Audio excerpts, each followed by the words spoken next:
The young and dynamic political leader of the NDC is coming.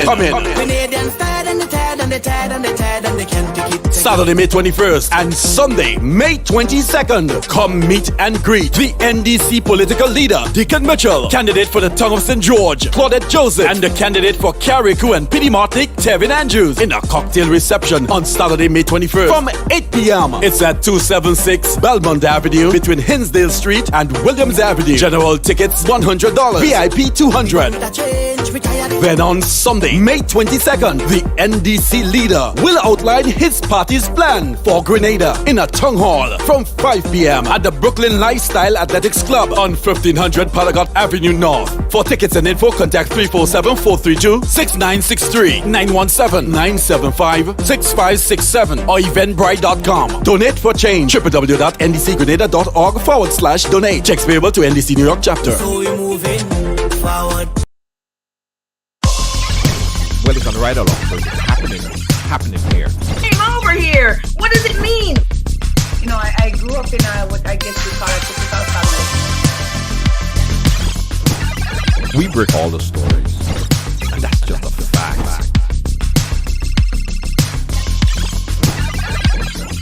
And that's why everyone has a story to tell. Ridealong live, it's a real deal.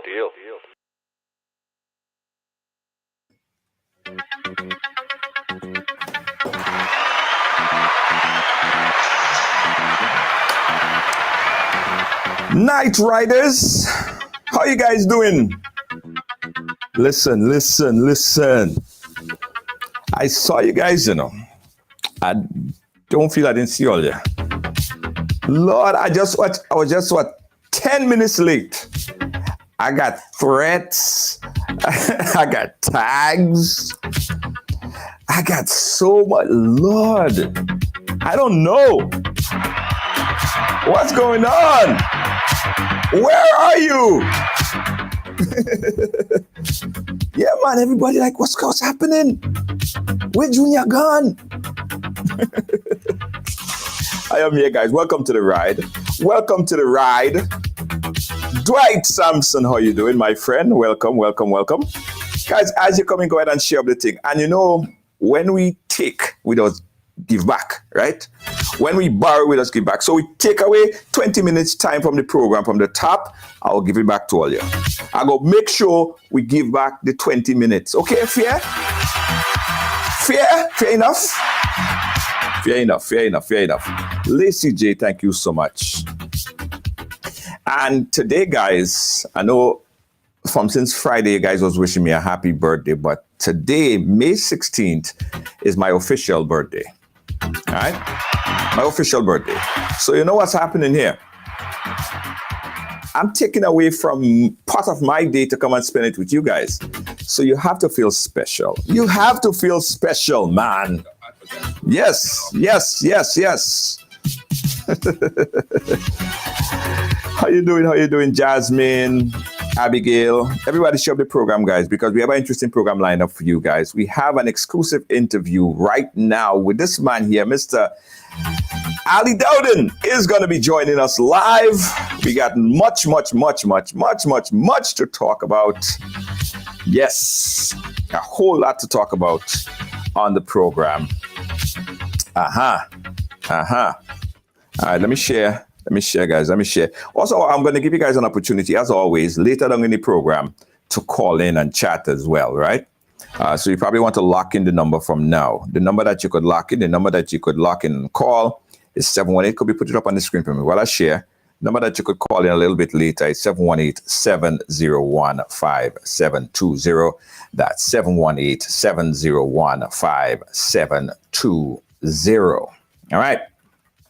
Where should we start? Where should we start? All right, let's start from the beginning. Now, Ali Dowden has been a political candidate for the National Democratic Congress in the past 2 election cycles. He made big news last week into this week, after he appeared on the NNP platform. Mr. Ali Dowden endorsed his friend, Mr. Nimrod Oliver, make a presentation and spoke out strongly, very strong words against the NDC and its leadership there. But there's a lot more that we need to talk about, because also later on in the program, we have an exclusive interview with Mr. Terry Forrester, who did exactly precisely the opposite. Mr. Terry Forrester, which we're going to hear his part of the interview later on, he was a member of the NNP and he switched. And he is now the host of the NDC platform, NDC program, Heartbeat program that airs, well, this is an NDC platform program. So joining us right now to chat a bit, conversate a bit, is a man making a lot of news right now, Mr. Ali Dowden. Ali! How are you, Junior? I'm cool, calm, and very collective, Ali Dowden. I tell you. Well, that makes 2 of us. No, I don't think you're so collective, man. I don't think you're so calm like me. Trust me, I am the same. I am very cool, calm, and very collective. Wow. You know, for a lot of people who possibly hearing Ali Dowden for the first time, guess hiding under a rock because you've been around a little bit. You look pretty young, but you've been around in politics for a while. Tell the folks a little bit about who you are. So first of all, I'm actually now 30, so I'm getting older. Yeah. But yes, I've been around politics for, I would say, the last 15 or so years. However, with the NDC for at least 10 of those years. But besides politics, that's just one part of my life. I do a lot of charity, and I've been doing charity before politics, during politics, and even after politics, because charity really is my life. Yeah. I remember we work on a project for the Kidney Foundation. Correct. Yes. Correct. Yes. And a lot of people know me through Kidney Foundation. But also I have done work with mental health. I still have my membership with Friends of the Mentally Ill, but more so from since 2010 as well, I have been with the Grenada Cancer Society. Right. Of course, I've been more active with Cancer Society from about 2015, after I stepped aside, after I gave up the presidency of Kidney Foundation. I thought I wanted to focus a little bit more on cancer, seeing that it was really the #1 killer in terms of non-communicable diseases in not just in Grenada, but in the Caribbean and in the world. Yes. And so now I sit as the PRO for the Grenada Cancer Society. I've been with Grenada Cancer Society, as I said, since 2010. And we're moving the work along. Of course, we've had some challenges since about 2019 when we lost our long-standing president in that of Dr. Barrymore McBonnet. And since then, we were trying to stabilize the ship and get things going. And I think we're now in a better place. Of course, Ali Dowden also has a professional life, and that many people may seem to ignore at times when I look at some of the comments that I'm getting. But Ali Dowden has been a practicing real estate agent since 2016, and might I say a very successful one, Hence the reason why I was able to maintain my life being in politics, because politics takes a lot of money. And especially when you're with a broke party that do not have money to give you to run, you have to finance it on your own. Right. And since 2016, I've been doing real estate up to this day. And likewise, since 2016, I have also been employed with St. George's University, where I still remain employed. So I Right. do 2 jobs. Okay. And from time to time, I also do consultancy work. Right now, I'm actually doing a project with through the UK, right? With a financial institution that is looking to sponsor projects. But I shouldn't say sponsor, they're giving both grant and loans. Right. But they're looking at moving funding into the region. And so I am one of the point persons from the Grenada end. So I'm actually now working on a report that. So it's safe to say Ali Dowden is everything. You do everything. You get involved. Correct. So I want people to know I do not depend on politics to bring in money. If I was depending on it, I would not have joined it. Right. So some of those who are saying I'm an opportunist, well, go ahead and say that, because I have gained no money through politics. And even now, with me supporting a candidate. Right. We'll get to that, man. We'll get to that. We'll get to that. Don't jump the gun. We get it on there. We get it on there. But I want to know your introduction to the politics. You decided to join the NDC, right? And during that period, you ran in the same constituency as Dr. Keith Mitchell, right? Right. And first, before we talk about that interaction between you and Dr. Keith Mitchell, initially when you joined the party, why was it a decision to join NDC and not NNP initially? So at the time when I joined NDC, there was a couple things happening in the country, right? The government at the time was falling apart, right? I joined NDC back in 2012, early 2012. The government was falling apart. Members, both from the cabinet and the party, were resigning and moving away. And one may have considered that the ship was sinking. And so many, I would want to say, good men and good women decided to get involved in the politics of NDC and the country. Right. But more so, I stood for what the party stood for, and that's the principles that it stood. And also with Tillman Thomas, I believe that he was a man of integrity, a man of accountability, and really an honest gentleman who wanted to see betterment for his country. And so really that is what motivated me and inspired me to get involved in politics. And at the time, of course, I chose to join the NDC. Right. Were you aligned? Were you fully aligned with the agenda? I will want to say yes. Right. Were you against the agenda of the NNP? Or were you not aligned with the agenda at this time? So at that point in time, I will say that, you see, in politics, there is no enemies. And sometimes we tend to forget that, right? So I held no enemies with NNP at the time and what they stood for. I have always said that I believe both NNP and NDC wants good for Grenada. But I just believe that it's like going to Carriacou. We all want to go to Carriacou.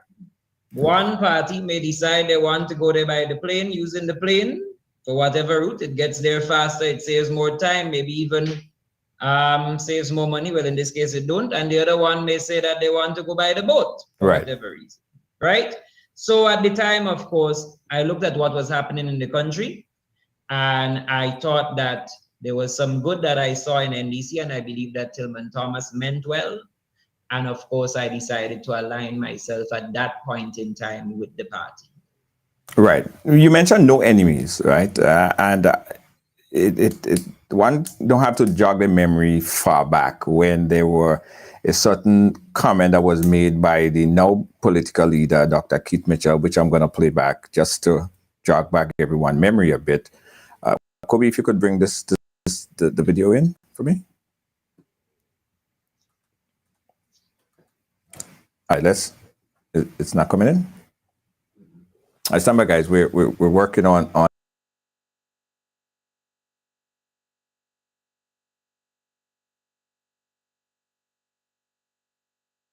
My name is Junior George, founder and host of Ridealong Live, and I'm inviting you to become a paid subscriber to this platform with your support of just $4. Hi guys, so we just had a little bit of a glitch. Never mind, we have everything in control. So I need to play back a quick video there. I think I could still do it from this end. Let me cue that up and see if I can still pull it in. Bear with me as I do that. Right. Okay. I think I have it now. Try it now, Cobes. Still black. Okay. All right. That video is not playing back, so we're gonna try another way. I want to play back this video and get your reaction on it. Again, we're talking here with Mr. Ali.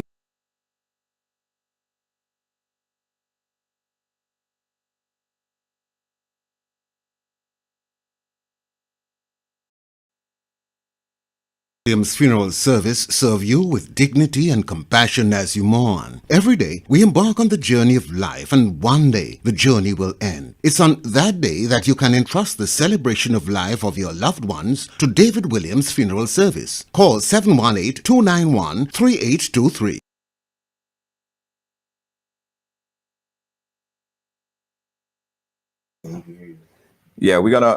We're back, guys. Sorry for that. We're having a little bit of an audio pulling up that video. Nevertheless, we're going to get that video sorted out. But in essence, the comment that was made by the Prime Minister initially, before you responded to it, was somehow calling you by, well, it seems that if he was saying in essence that he don't know you, he don't know your name. Is it Aline? Is it Ali? And you in reference responded in very strong words, right? If you could summarize that for us there. And were there animosity to the party and to the political leader at that point in time? So let me say this, right? I will clarify that, and I will get to that. Mm-hmm. Let me say this by repeating what I said earlier, that in politics, there is no enemies. Mm-hmm. So did I believe back then that Dr. Mitchell knew my name? Of course, I believe that he knew my name, right? However, in the heat of things, right? One, we're human beings, so we all have feelings. And we all get hurt. And I felt extremely hurt at the time by the comments, right? And so, of course, I responded. Let it be known, and those around the PR unit in NDC at the time would be able to testify of that. After those comments were made, I then realized that it was of poor taste, and I prepared to issue an apology at the time to the Prime Minister. There were some who agreed for it in the party, and there were some who did not agree. At the time, management and Stratcom could have not necessarily figured out if we should respond or if we should not respond. The PR unit then eventually gave some advice and said, we should not give a response, leave it, because at the time, our supporters were it was felt that our supporters was taking care of it, and our supporters understood, right, why I responded like that, and that they were fighting it off on the different social media platforms. I remember that incident carefully. But as I said, I was prepared back then to issue an apology right away after it happened, after I realized that my response did not necessarily make it any better based on also what Dr. Mitchell would have said. Right. I think we got the clip sorted out. Let me just play back that particular clip just for reference purposes on what was said and your comments right after this. I think we have it right now. In 2013 and 2018, these once political opponents were throwing verbal jabs at each other. Go ahead, Copes. The problem I have is I don't know what the man's name is. His name is Ali Dowden. Some people say his name is Ali Dowden. I don't know. That was here, I don't know. He has a pattern. He has attacked Tillman Thomas while he was in government, calling him Tilly Boy, saying he can't run a saltfish shop. He has made attacks on the Honorable Nazim Burke, talking about he has the heart of a devil, calling him all sorts of names. He has now done it to myself. He has done it to Franca. He has done it to Tevin Andrews. So it's a pattern. But in 2022, they have seemingly found common ground. Is I could tell you I have a surprise for you. Prepare yourself, ring the bell again. Because I want to introduce on stage a special guest. Let's put our hands together and let's welcome brothers and sisters on the NNP platform, Brother Ali Dowden. The former candidate for St. George Northwest under the National Democratic Congress stole the show on Thursday night when he took the platform at the new National Party's meeting in Snug Corner, St. George, and announced that he has switched sides. He took the mic and endorsed NMP caretaker for St. George Northeast, Nimrod Oliver. Dowden, who promised to assist the new caretaker in obtaining his seat in the next general election, also used the NNP platform to express his feelings about the new NDC leadership. Where is it you ever see a man just drop from the sky and become a T that never contributed to ordinary lives of people? And show me one political party in the region and in this world whereby you have a deputy leader and you have no seat to run in it. NDC at this point in time is a sinking ship. It is chaos. Even the deputy, just ask him and he will tell you. The former NDC mayor is now asking Grenadians to support the new National Party in the next general elections. He said the NDC that exists now is not the NDC he knew before. There is no love in that heart. That heart has stopped pumping. So the people of St. George Northeast, I want you to know you must repay them by making sure they never enter the halls of Parliament. Dowden was twice defeated at the polls when he contested the St. George Northwest seat in the last two elections by Prime Minister Keith Mitchell. Ali Dowden is not the first to shift political allegiance. Names such as Peter David, Terry Forrester, Carl Hood, Kennedy Roberts, Martin Lawrence, commonly known as Cat Eye, and Kem Jones may come to mind. For GBN News, Beverly Tellisford. All right, so that was credit to GBN News for that clip right there. Ali, was it at that point in time early that year you reconciled, or later on, or when did you actually reconcile with the statement that was made by the Prime Minister towards you? When you say reconcile? Well, you said right before we was playing back the clip, I don't know if I heard you properly. You said, there was some sort of reconciliation. I don't know if I heard you properly there. But at what point did you... I said that I was prepared to issue an apology at the time. Right. Right? And the party at the time could not have made up its mind if to do it or not, if we should proceed or not. It was actually recorded. But then eventually at the last minute, the party took a decision that they will not air the apology. And that ended right there. And I moved on from that.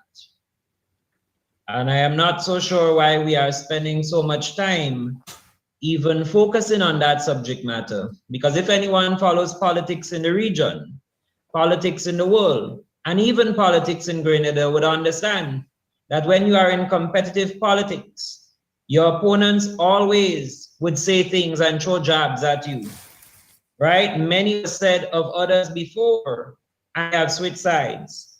NDC said many things about Terry Forrester, and where is he today? He's a part of the party. He is hosting the NDC Heartbeat program. So what is the big deal? The same NDC supporters that found it wrong back then, today they find it to be right. They call me the same name. They call me even worse. As a matter of fact, they call me it directly. While at the time then, he was saying he don't know. Somebody say that is the name, right? So I am not fixated on this name, to be honest. If the supporters of NDC want to continue along that route, then so be it. The truth is it further drives people away from the party. As a matter of fact, how do you then expect my family members to vote for the NDC when right now you're taking all your time on social media to attack me? My advice to those would be to take that said energy, go out there and knock on doors for the party that you claim to love and try to bring in the vote so at least that the party can try to secure a seat or two in the election. Don't waste your time on social media attacking me and beating up, because I am happy. I have forgiven. I'm a Christian. I believe we have a Christian state we live in, and we're taught those principles to forgive and to move on. And I have made peace with that. And so I have put that in the past. And the truth is, I do not wish to have a conversation on that, because that's the past. That's petty. That's just a name. Right. Let's focus on what's happening currently in the country. Let's focus what's happening currently with the NDC party that wants to form the next government. Let's talk about that. Let's talk about that. What is currently happening from your perspective? What is the political climate and what is happening with the NNP political party from your perspective, from where you sit? What's happening with? Yes, from your perspective, from where you sit, what is happening with the NDC, the political organization? The political organization and that of the NDC. Right. So let's go. After the 2018 election, right? After the 2018 election, and actually, funny thing is, a former deputy chairman of the party sent me this message as soon as I came off the stage endorsing Nimrod on Thursday night. She said to me, "Hey Ali, you forget to mention Ron and his friends, Tevin, Django and Kem, was planning a coup to overthrow the leadership of the party." See the cell phone messages here. I didn't make it up. Since after the 2018 election, the party has been plagued with infighting. One would recall after the 2018 election, 3 young men came together. One who's, well, actually 2 who's presently candidates now for the party, and one that works along with both of the candidates. And they went to Camon Park. They called a press conference to address the nation. At the time, they did not seek the permission of the party. After it took place, they were called into a meeting for disciplinary actions.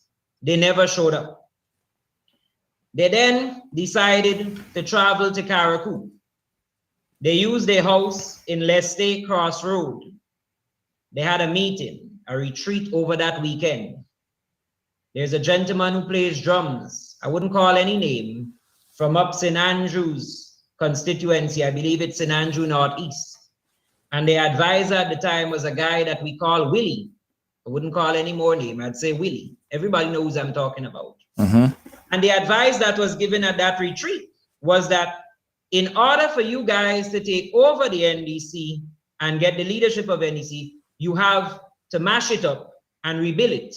And in rebuilding the NDC, the supporters will now give you credit. And so that way you will now be elected as leaders of the NDC. I will never forget that meeting. Ask Naz and ask Randall about it. I left and I never went back the following day of the retreat. I then took the boat and came down to Grenada. I said, I do not want to be a part of that. They then came back. They continued. Eventually, of course, Nazim Burke decided he was going to resign. Andal held on to the party in the interim. And nothing changed. These are the same guys. I call them the trio. And we call them the trio when I was in NDC. Tevin, Ron, and Django. They went behind the party back and write letters to our sister parties, the PNP, in Jamaica, St. Lucia Labour Party, claiming to be the new organizers of the NDC. Ron went behind the party's back and met with a certain ambassador for a certain country that that represents Grenada. I wouldn't call it, because of course I wouldn't want to put that country and that ambassador in bad light. But they know. They were called to a disciplinary meeting. Tevin showed up, came down from Carriacou. Ron never showed up to those meetings on more than one occasion. Eventually, he was thrown off of management and executive, because before we finished a meeting on management, Kem had it ready the next morning to speak of, blasting the party. The same NDC supporters now that seem to love him every day. And sometimes, you know, they say to NNP supporters that Dr. Mitchell is their God, but it seems like Kem is their God, because whatever he tells them, they do, and they go with it. When he beating up the party, they still listen. They call on the program, and he tell them hush them out, and they quickly hush them out and they move on. So moving on, I stayed around during all of that time. Were you promised anything in particular? Anything in particular with what? Like as it relates to candidacy, or putting you as a caretaker? For what? For the NDC? Yes. No, after the 2018 general elections, I made it very clear to the party that I do not wish to run in St. George Northwest anymore, right? And so after that, I indicated that if the party, if for some reason Mr. Burke steps aside, I would have no problem in vying for St. George Northeast seat, right? And this was since around 2020. I want to make that very clear. And I don't mind any one of them challenging me. NDC supporters can challenge me. They were not on the inside, so they would say whatever they want because they're trying to defend their party. That's fine. So moving on from that. After that, of course, Franca became leader. Then that didn't go so well. In December 2020, Ron and Tevin submitted resignation letters to the party.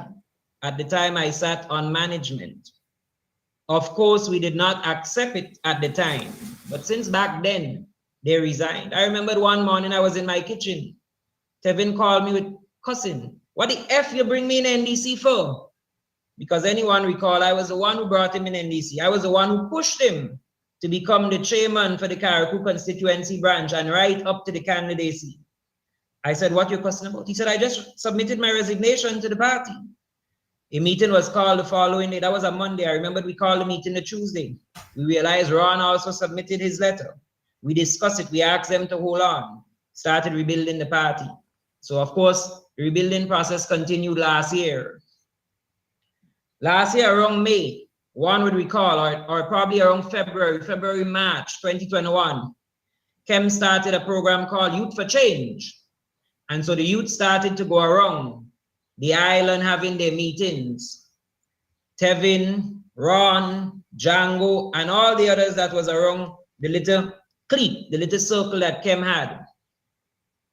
At the time, supporters wanted to find out what was happening with the party because it looked like there was a split. The youths were no longer supporting the party. They went on their own.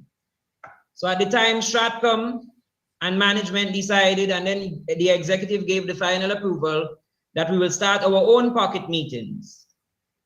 On every occasion that we asked those young people to show up on, they refused. I remember that I had to try on nights. There was a night when I showed up down in the Limes for a meeting. That day I came from the dentist. And I had to try and fit in because they were short on speakers and they wanted a youth to speak. I stayed around all that time, said nothing. I've been a team player.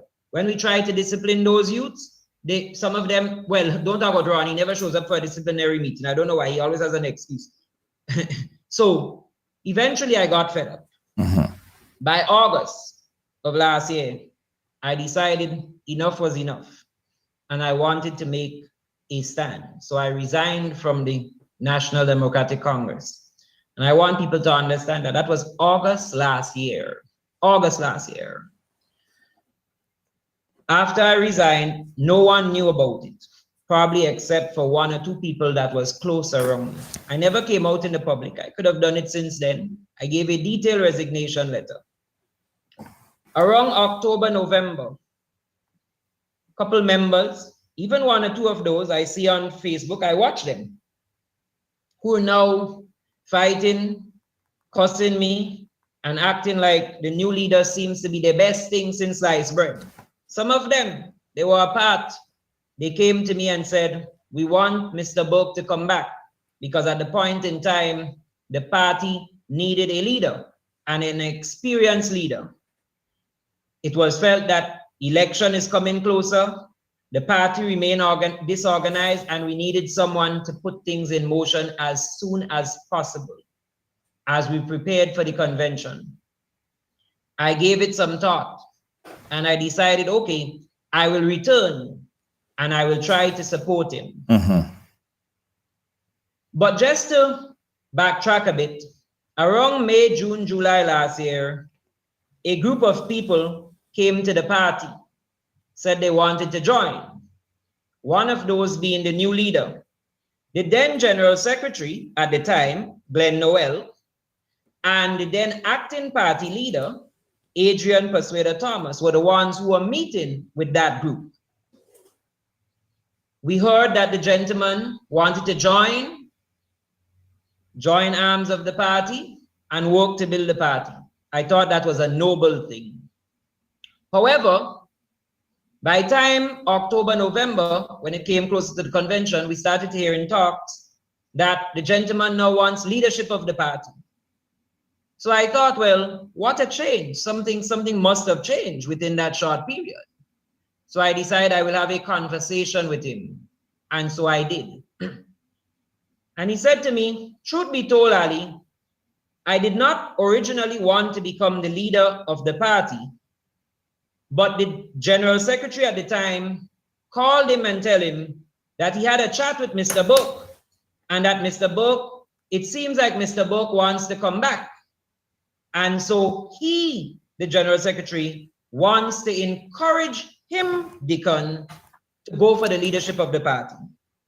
He said he decided then that he was going to give it a try. Let's just take a quick, and I know there's a lot to be said, but I just want to give a programming note right here, and we have a call on the line as well. So just don't forget your train of thought. We're going to come back to it. Guys, you're watching Ride Along Live. We have Ali Dowden on the program here. We got a caller on the line. Caller, you live?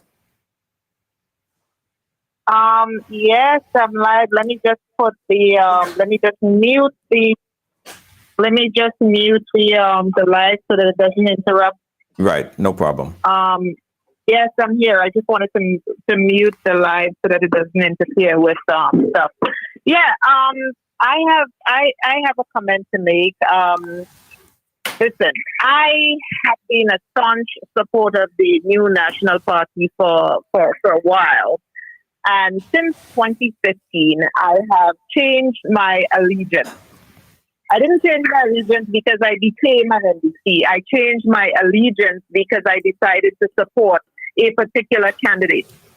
And I think that Ali is more or less doing something similar because he decided to jump on board and support a particular candidate. And the candidate I'm making reference to is Mr. Adrian Persuader Thomas in St. David, okay? I am a St. David person. Today, I am proudly a supporter of the National Democratic Congress. 5 years later, I will still not get on a platform and say anything that is so damaging to the new National Party. I will not do it. Mm-hmm. I still have friends that I am close with in the new National Party, people that I respect very much.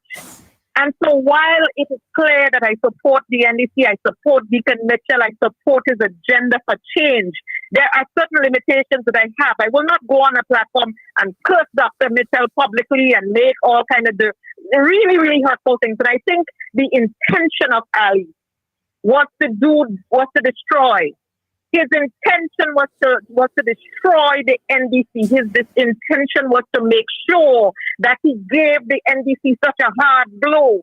It was hateful. It was intended to flatten the National Democratic Congress. But I'll tell you what has happened. People have rallied around the party. People have decided. In fact, this guy, what he said, he actually spoke about Nazim Burke and so forth, right? So that Nazim is a good person, is his good friend. You know, he gave credit to Nazim. That is great. But he discredited himself. I think he went too far. For people who have been your friends, for people you have, and now you're talking about an apology that at the time you wanted to apologize. Why would you apologize? That makes no sense. There is no credibility in that. You apologize for somebody calling you a sissy, somebody calling you Arlene.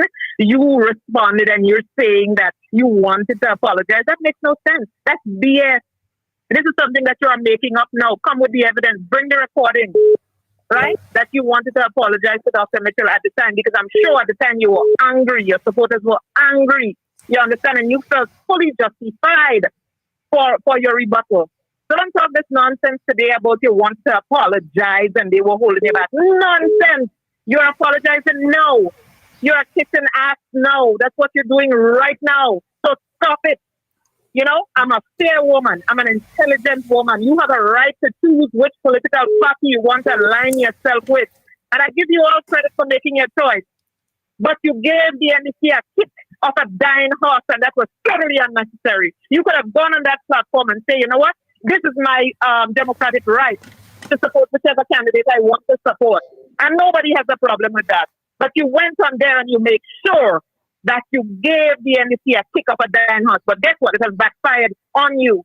And I believe that you have put yourself in no man's land, because the NNC are going to do what they're used to doing, which is to use people, abuse people, and then spit people out. They're going to do the same damn thing. I'm telling you that, Ali. And guess what? You will have nowhere to run to.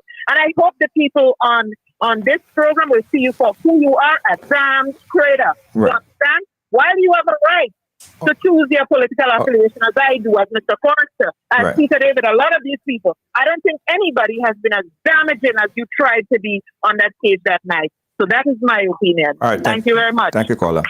Yeah, Alan, the issues and problems that was going through at the point in time, how do you feel coming out on a platform now and sort of exposing the privacy? It's kind of like if you're married, you have a wife, and all you have all your problems, and all you had all your issues, and later down, the relationship wasn't what it was back then.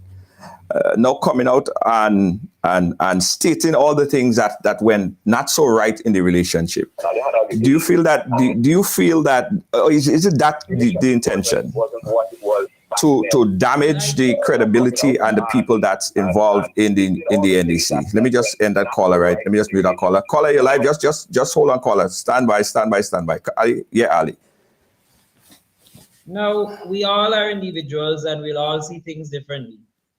If 10 of us look at one picture, we probably will see 10 different things. Right. So I don't expect everyone to agree with me, right? I am not trying to damage NDC as a brand. I am simply trying to let the public know the type of people that now exist in the NDC and that are vying for office. You have not heard me ill speak people like Joseph Handel, right? He's vying to be a candidate. He's been around my time. You don't hear me ill speak people like Claudette and others, but I chose to mention certain individuals because the public ought to know, but NDC supporters more so ought to know what's happening in their party. They do not get involved, but before something happened, they're quick to beat you up. And the truth is, after what I said on that platform that night, I expected it to stay there.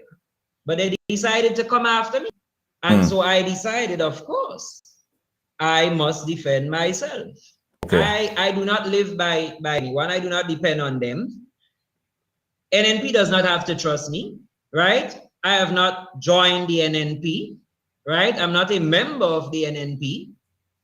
I am not vying for an office. I am not running in front seat politics, probably, well, not now and probably never, right? I am simply focusing on what is best for the country at this point in time. I'm very independent. I call my own shots. I have not gotten any monies. I'm looking at the live. They call me traitor. That's fine. You can go ahead and call me opportunist, whatever you want, right? The funny thing is when someone leaves NNP, goes to NDC, they're not an opportunist. But when they leave NDC and come to NNP, all of a sudden they're an opportunist. Unfortunately, the hatred they have for Dr. Mitchell, I don't have that. I may dislike certain ways, but my dislike has not turned into that level of hatred that if something good, like if there's a good candidate in his party that I cannot support. So I hear the caller. Right. That is fine. That is her opinion. Right. Let's take this other call. Let's take this other call on the line. Caller, you're live. Where are you calling us from? All right. Oh, let me take the call on the phone line. Guys, you're watching Ride Along live, giving you an open opportunity to speak here with Ali Dowden. And also we have an interview lined up that we taped earlier. Okay, phone line's going crazy, as you could well imagine. Let's take this call right now. Caller, you're live. Go right ahead. Caller, you live? Hi, I'm calling from Canada. Hey, Canada. Turn your background down. Go right ahead, Canada. Caller, go right ahead. Yes. Turn your background down a bit. Because I'm getting a feedback. Oh, let me go. Sorry, I'm far from the TV. Give me a second. Is that better? Yeah, go ahead. Yes. Okay. So I just have one question, because as a youth, I would want to move back home and et cetera, right? But this week, I became aware of a situation between the young man on the show right now and a friend of mine, where my friend posted a status and the young man felt the need to screenshot the status and go to show his boss. Right. I want to know, what was your intention? Because are you trying to get another poor Grenadian fired? Was that your intention?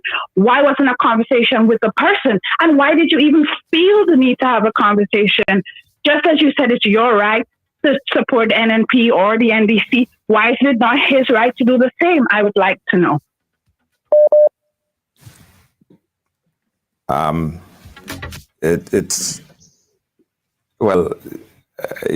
You care to respond? I don't know of the situation. I don't know of the situation. I will not pay attention to that caller. All right, no problem. Anybody is free to make up lies, Okay. post things on Facebook. I'm sure there'll be more coming, and Right. she's free to believe what she wants. Right. So to me, that is absolutely fine. Okay. You understand? Okay. So and I expect more of those make-up stories. They will come. Okay. We got a caller. We got a caller on the When phone they line. can't. Sorry, we got a caller on the phone line. Caller, live. Go right ahead. Hi, Junior. Good night. How you do? Yeah, good night. Go right ahead. Dwight Sampson. I guess you know where I'm calling from. I know Mr. Dowden very well. I've worked with him in the past, I got to say I'm really disappointed in some of the things that has been. You're not hearing the caller? No. All right. Go ahead, Samson. He can't hear you for some reason. Hold on. Let me fix that right now. 1 second. All right. You should hear him now. Go ahead, Samson. You should hear him now. Samson, go ahead. Okay. So good night again.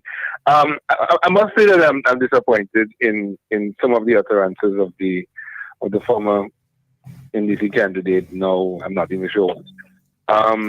There have been situations in the past where persons would have left whichever party and joined allegiance to another party or endorse a candidate or whatever it is. And I believe that in the spirit of democracy, that once one is free democratically to do whatever it is, that is their right. However, if you are a person who sits on management, it's like if I'm the CEO of a company and I, for whatever reason, fall out of grace with the company and decide to join allegiance with another company, that doesn't mean that I need to take all the trade secrets and go to the company with it. I mean, what does it say about me morally? What does it say about me ethically? What does it say about me as a person? Whatever the gruntle is, and I mean, as a right-thinking person, I pick up whatever the problem was. The fact that the gentleman probably wanted to run in Northeast, and NDC has so decided to choose somebody that he thinks is not deserving to be on the ballot paper as a candidate, because that person has had a rocky, by his utterance, a rocky history with the party. Be that what it may, I think what should happen, or what must happen, and I want to advise my friend, I still consider him to be a friend, that let good sense prevail. Let ethics and morals prevail. If you have resigned from the party, you have moved on, you're now supporting another party, another candidate, whichever way, allow good sense to prevail. You support who you support, and let the party continue on with its business. NDC has always been a party. History has told us that there have been many changes within the party over the last couple of years. People come, people go. Leadership change ever so often. Today is one, tomorrow is another. That has happened. What we need in Grenada now, and if you care about Grenada, what we need in Grenada now is for the two political parties to be able to contest the election freely and fairly, and providing for an opposition voice in the parliament that can speak the mind of the people, that can present the mind of the people. But if we're trying to diminish that because the party hurt us, or because we feel like a candidate should not run because that person has a history and I should have been the right person to run, whatever it is, I think that is taken away from the opportunity for all of us as Grenadians collectively. Okay. And that's all I have to tell the matter, Junior. Thank you, caller. Ali, you want to respond? And also, guys, as I said earlier, we have an interview that I want to play back with Terry Forrester, and then we're gonna. I'm glad this gentleman. Yeah, go ahead. I'm glad this gentleman called, because he claimed to be a friend of mine. I'm not so sure. If a friend wanted, that friend would have done like others, come into my inbox or call me and ask me what's going on, not blast me over Facebook. This is the same Samson that used to blast NDC all over social media when he was supporting NNP, and all of a sudden he supports NDC, right? But I wouldn't blast him. But I don't want him. He was not inside NDC. So I don't want him to try. And I believe he's a pastor because I know him, right? Pastor, please don't try to twist the facts. I see you and some others leading a debate on Facebook about Ali wanted to run for NDC in St. George Northeast and he didn't get through. The fact remains, there was a process. Ali was one of the persons who indicated since in 2019 and spoke with Mr. Burke on it after he would have resigned. I waited a good 6 months to a year, and I asked him. I said, I want to know if you are going back. If not, I would offer myself for St. George Northeast. At the time, there was no candidate vying for that process.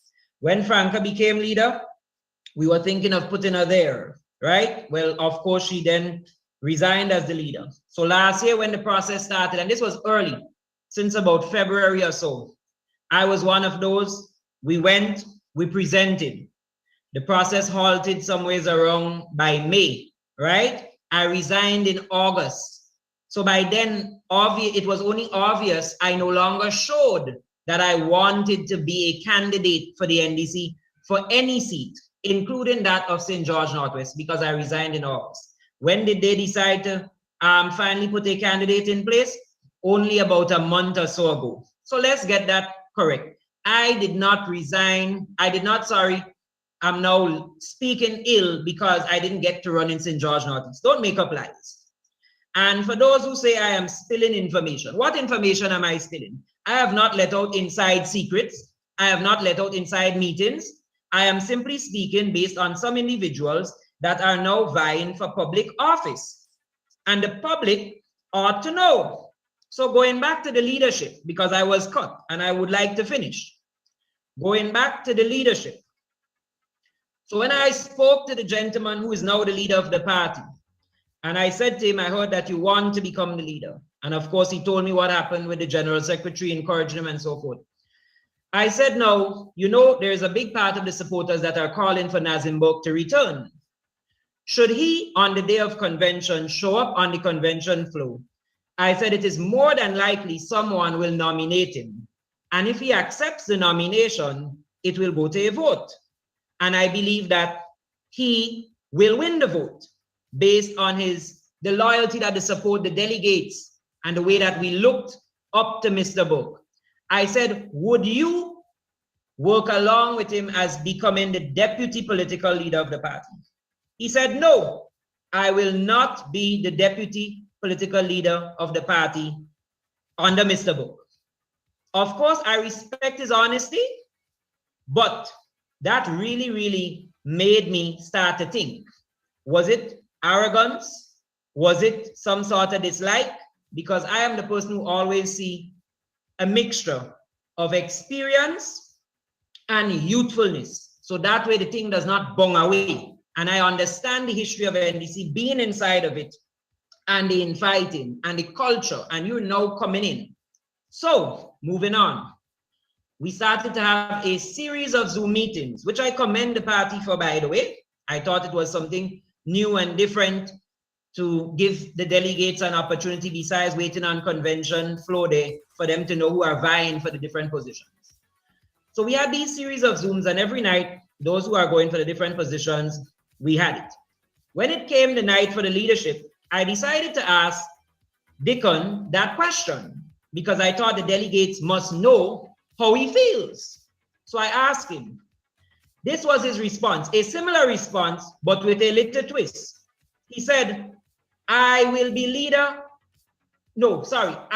deputy to no one. And you can ask those who were on the Zoom call that point in time. It turned a lot of them off. He said, I will be deputy to no one. It was at that point in time when St. George Northwest decided it will pull out from the convention and not attend, because there was a lot of things leading up to that convention. We also saw the deputy at the time, who was the interim, openly giving his endorsement to Dickon Mitchell. That was Persuader at the time, right? And so, of course, they went to the convention, he won. And up to this blessed day, he treated me as an outcast, as if he hold on, let me finish. Yeah. He never reached out one day. I took many times, many different avenues we tried. He refused to meet with me.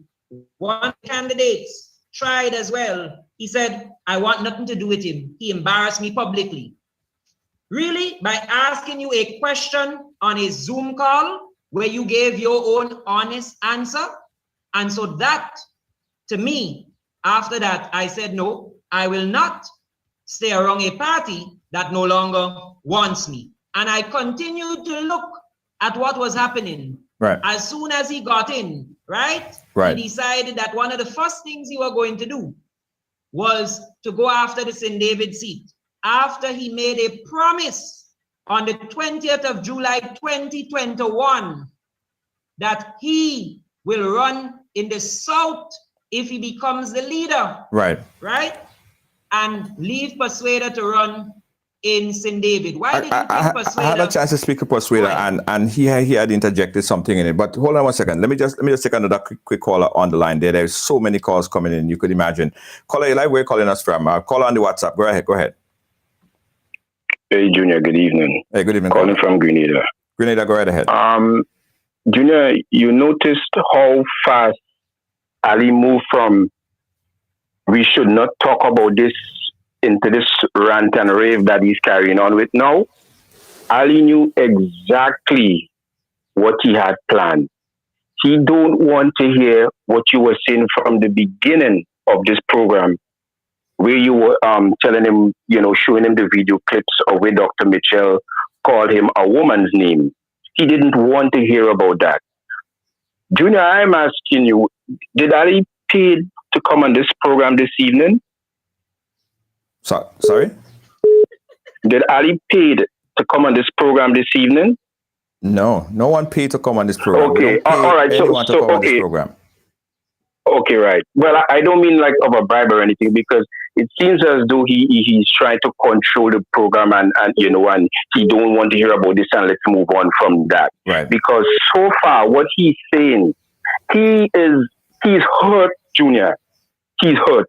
And this is where it's a relationship between a man and a woman, and somebody's being hurt. But what I want to ask Ali, seeing that NDC has divorced you.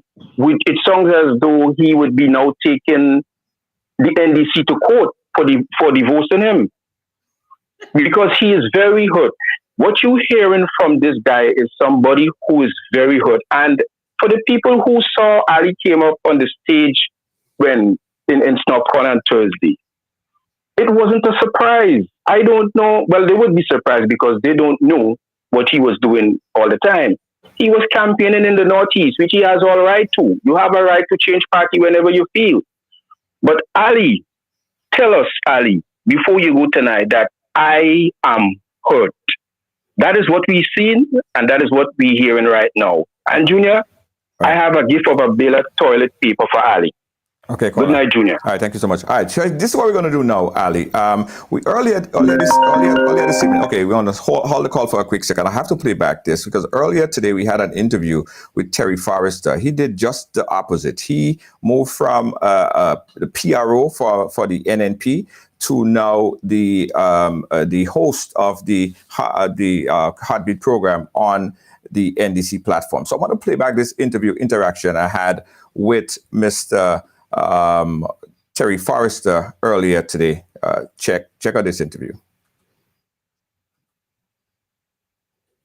So I can play it back. Hopefully it works this time, guys. Stay with us. We're working on some small technical glitches, but we're going to make it happen.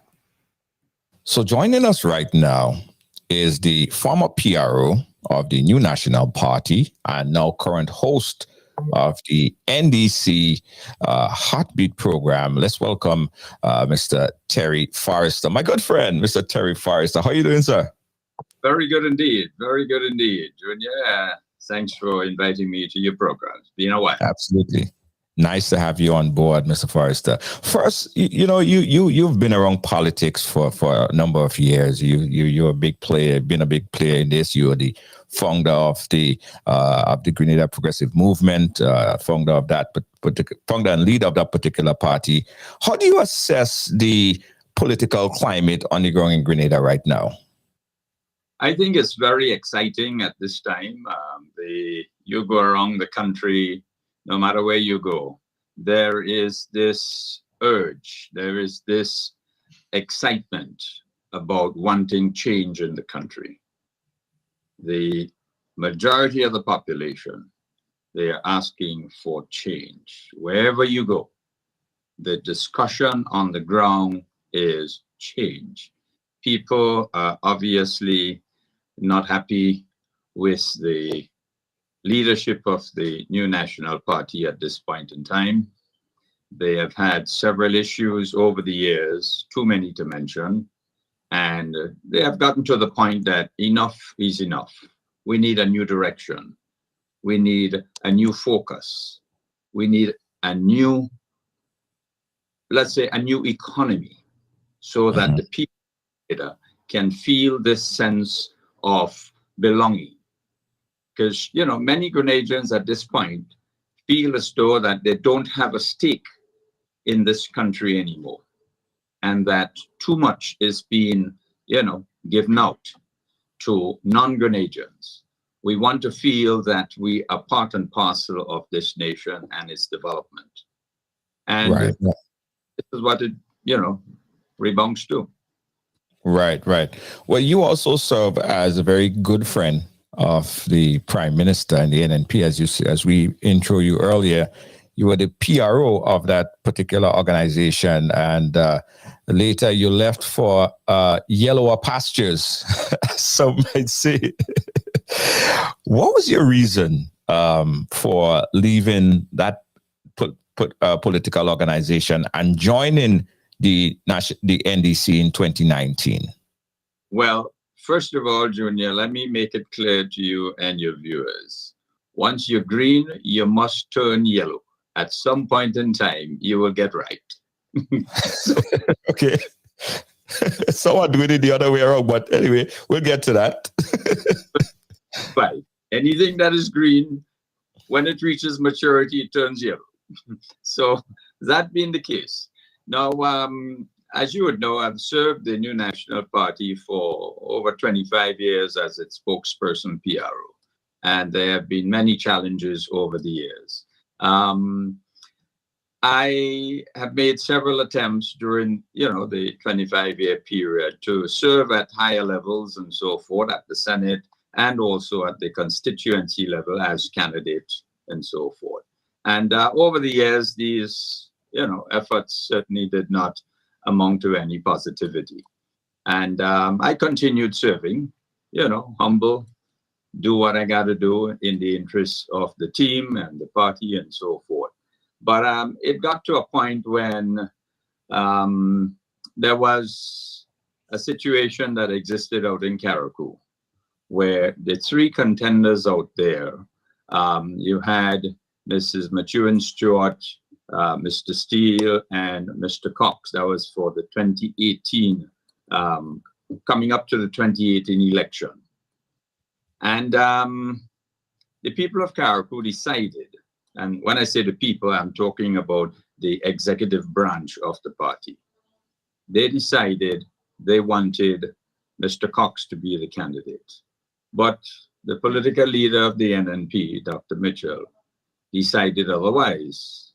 So he went up there, met with the team and said, look, I want Mrs. Stewart to be the candidate, Mr. Cox and Mr. Steele, you'll be taken care of. And that was the end of the story. So at an executive meeting, I said to him, I would like a similar treatment for myself in the South.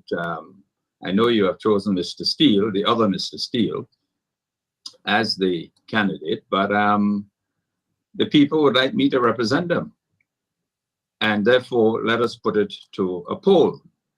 Well, that was ignored. So I decided to carry out my own private poll. And at an executive meeting, I presented, the results of my poll and so forth. But naturally, that was dismissed. And one comment which he made, which stayed with me for a very long time, was that, let me make it clear, and that is him speaking. You have done a lot for the party, but you have not done anything for me per se. And that was rather amusing, rather interesting. But the straw that really broke the camel's back was when my wife fell ill with cancer. And I went to him and I said, look, my diplomatic passport is downstairs in Foreign Affairs. I'd like if you could give instructions so that I can have it back. Simply because I did not want her to have the discomforts of having to wait long hours in the line in Miami whenever I would need to take her up for, chemo treatment and so forth. And that was denied. And I couldn't understand why. I didn't get a response. I didn't get an answer, nothing whatsoever. So I said, that was it. But then he went on television to state that I was making a demand for diplomatic passport for myself and my wife, which was totally untrue. I went further to say to him, I say, look, Doc, my wife only has about 4 to 6 months to live.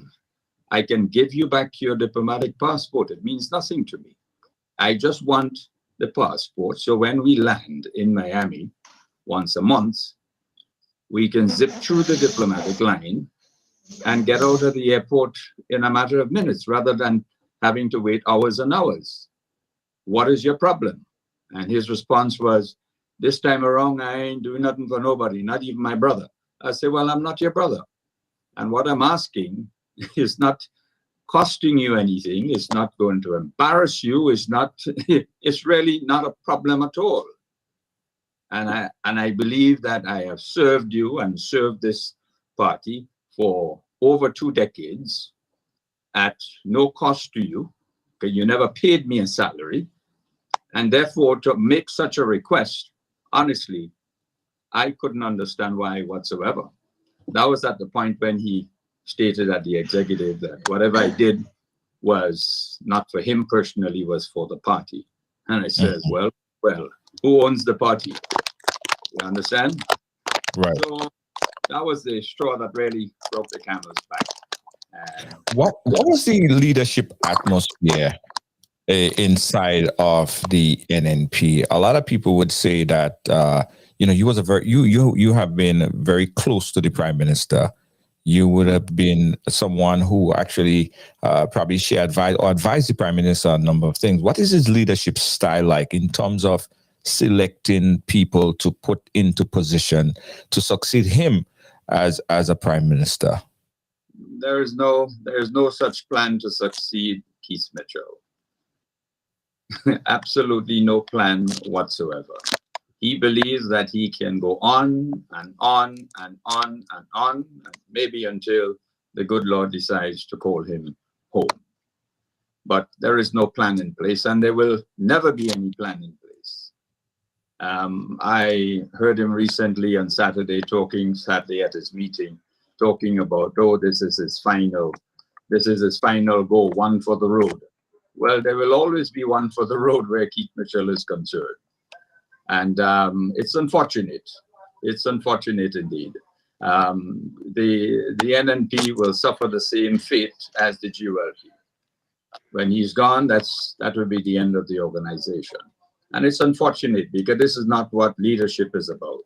Leadership is about molding and growing and training the next leader or leaders to take over from you. And if you're not successful at doing that, then you have failed. What if you were in the time frame when you were involved with in the NNP? Have you expressed your discomfort or your disgust with some of the leadership style that say the Prime Minister has? Yeah, so you would have these discussions and so forth with senior members of the party and so forth. But you're not in cabinet to really hammer home any points and so forth with respect to policy decisions, etc.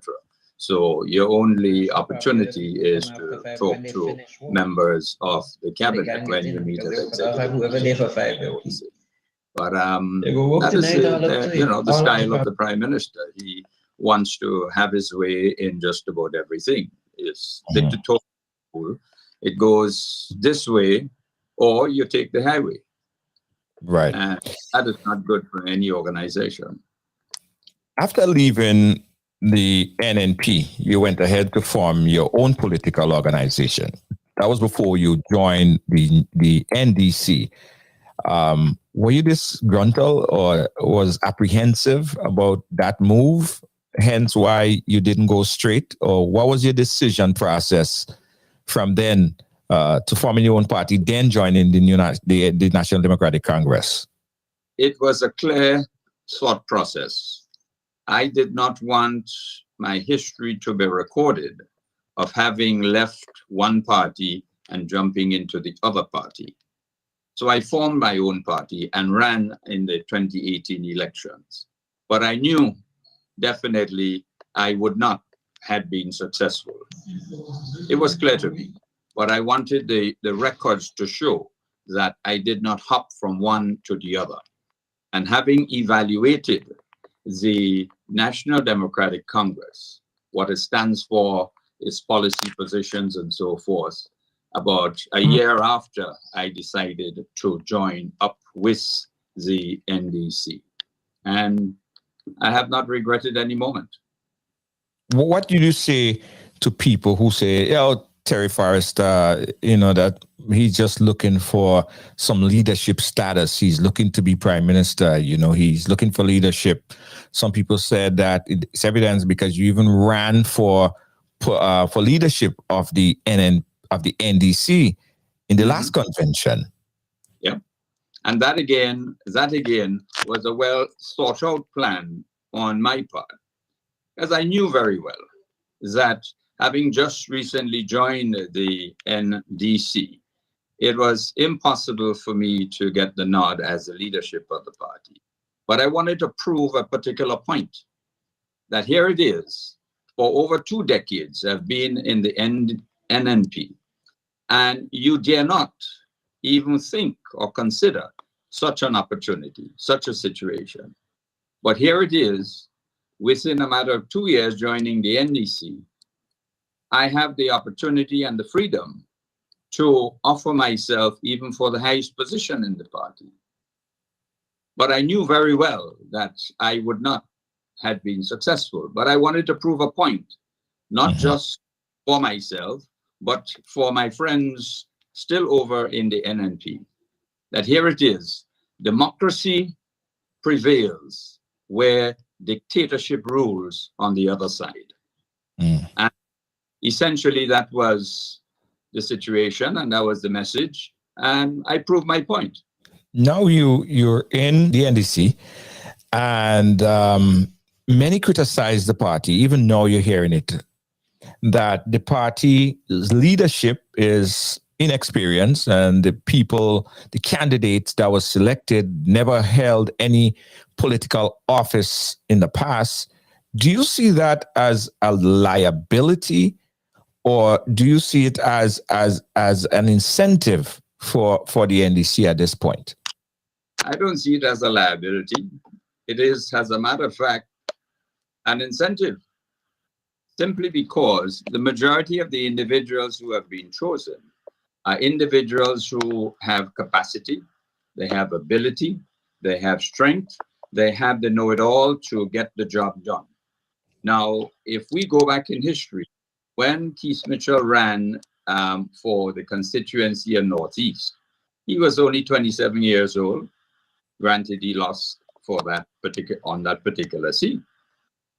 Maurice Bishop was only 34 years when he took over this country.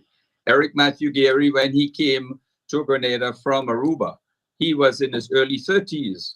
So it is strange that individuals today seem to be forgetting what our history and the history of the world has been. Young people have the energy, they have the tenacity, they have the skills, they have the talent. Give them the opportunity to serve. They are the next generation. For example, the world is moving from industrialization to artificial intelligence. You think Keith Mitchell knows about artificial intelligence and what it means? He doesn't, because that is way gone past his time. Mm-hmm. You know, so if we don't come to grips with the demands of the world right now, we are going to be missing out big time. These younger folks, they are in tune with computerizations and technology and that sort of thing. Blockchain, and these are they're going to be the people who are going to be managing these new assets.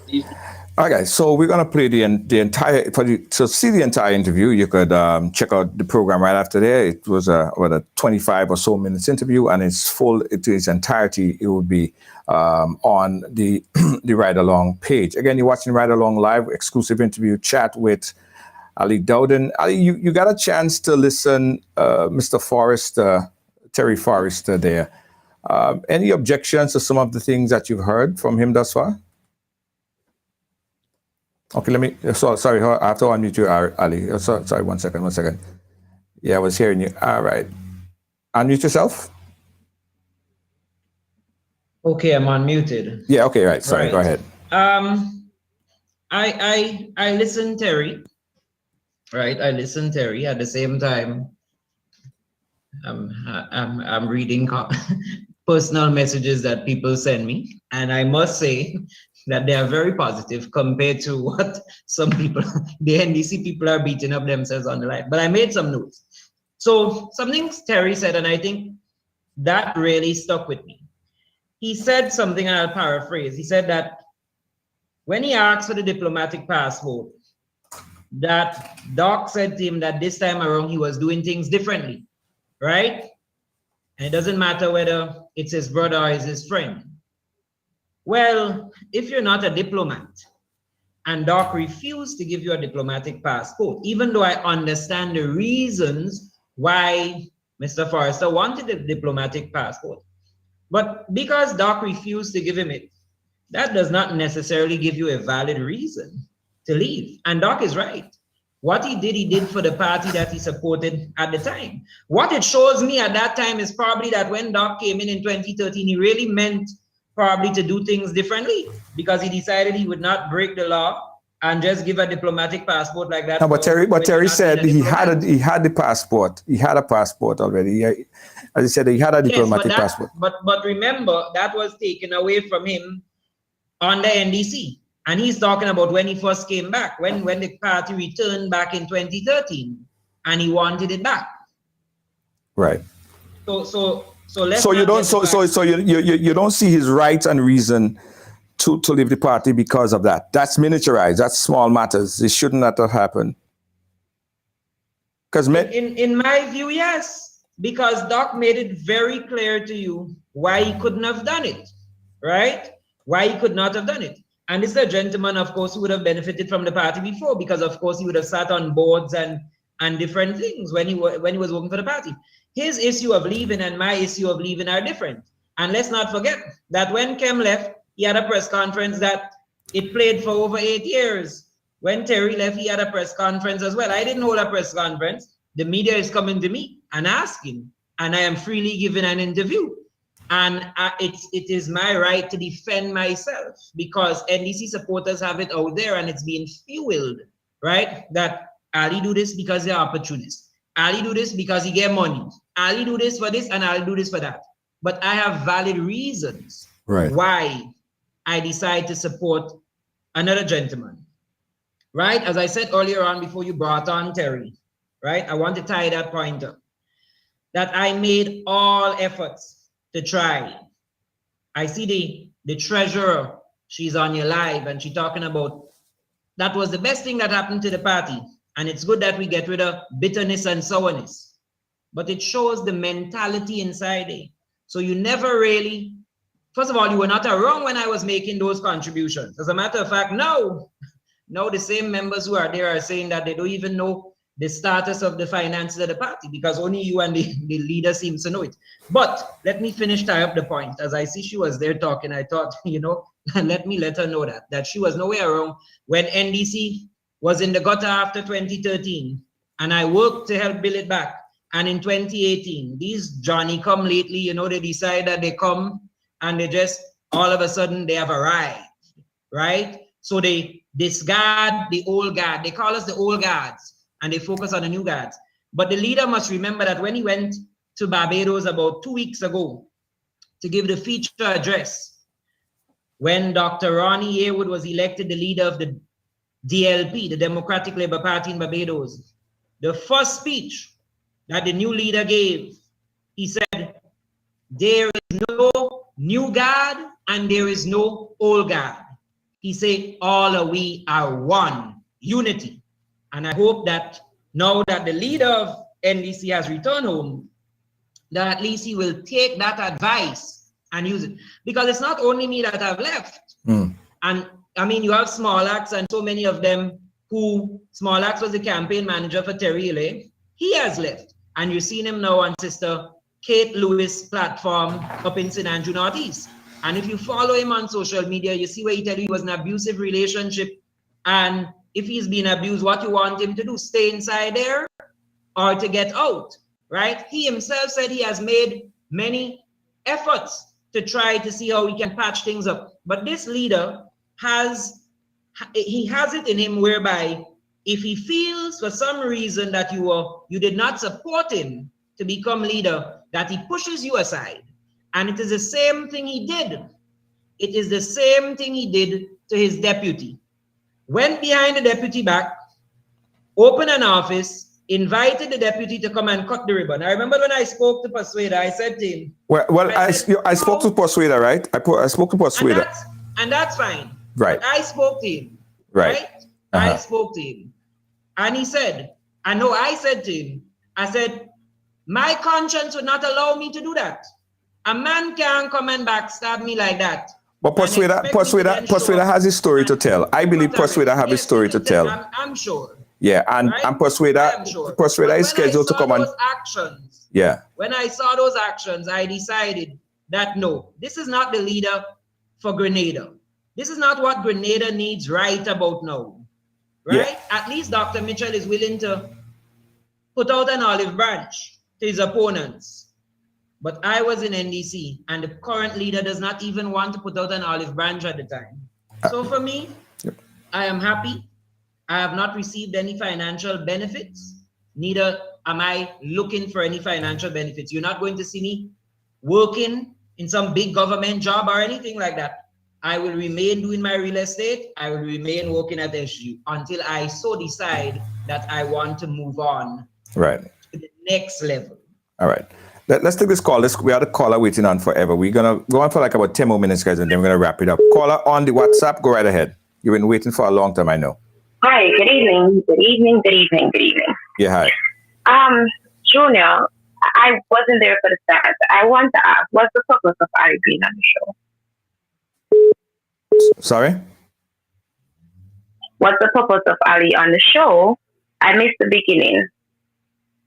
Well, Ali has a story to tell. Ali is an individual with a story to tell. The platform Ridealong Live is everyone have a story to tell. And just like how Terry Forrester had his story to tell and we aired it, we think it's just that he also share his story, or whatever he had to say. Hence the reason why, even with the situation with the deputy that he mentioned, I believe that the deputy persuader will have his time to say what he has to say. It's not for Ali or myself to tell his story.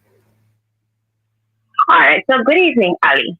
First, you're an individual. You're entitled to do whatever you feel. It's a democratic country. If you feel whichever political party you wish to be on, that's totally your. It's all up to you. Now, since I've been on the show, I realized that you don't want anybody to say anything to you. Someone called a while ago with something that you would have done that was a displeasure to her friend. You did not answer. You said you don't want to speak on it. Someone else called. You said you don't want to speak on it. You seem to only want to be the one to put the skeleton outside today. You want to, I guess, tell your story so much tonight that you don't want anyone else to take anything out of you tonight. But I just want to ask, with regards to your decision, because tonight, as I said, you don't think that Deacon is the person to run Grenada. That's your opinion, and that's totally fine. I must say, though, if someone has a personal issue with you, or you have a personal issue with someone, that doesn't warrant the fact that you think that they are not the best person. That's your opinion, and that's totally fine. But I want to ask you, just to let me know, what are some of the policies and sustainable programs that the new National Party has done that would have caused you to think that this is the party for you and the party for Grenada? Enlighten me. Yeah. Ali, did you hear her? Yes, I heard her. At times it was a little bit difficult to listen, but I heard her. Do you want me to repeat? No. I don't need you to repeat because, of course, I mean, you have your own agenda. I have a story to tell. No, I don't have an agenda. I don't have an agenda. You told your story, and that's exactly what I said a while ago. You think everyone has an agenda, but you don't have an agenda. This is not an agenda. This is about Grenada. This is not about party.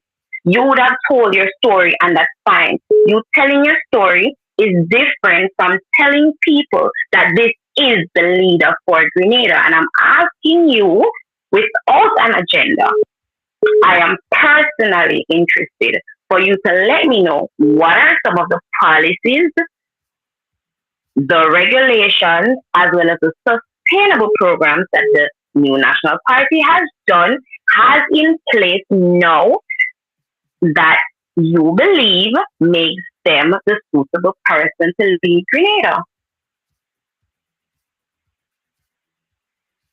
Okay. Is she finished? Yeah, I believe she finished her question. Okay, great. So then I can answer. That's why I wouldn't have back and forth with this young lady. So let's look at some stuff. Right? Now I look at the constituency of St. David.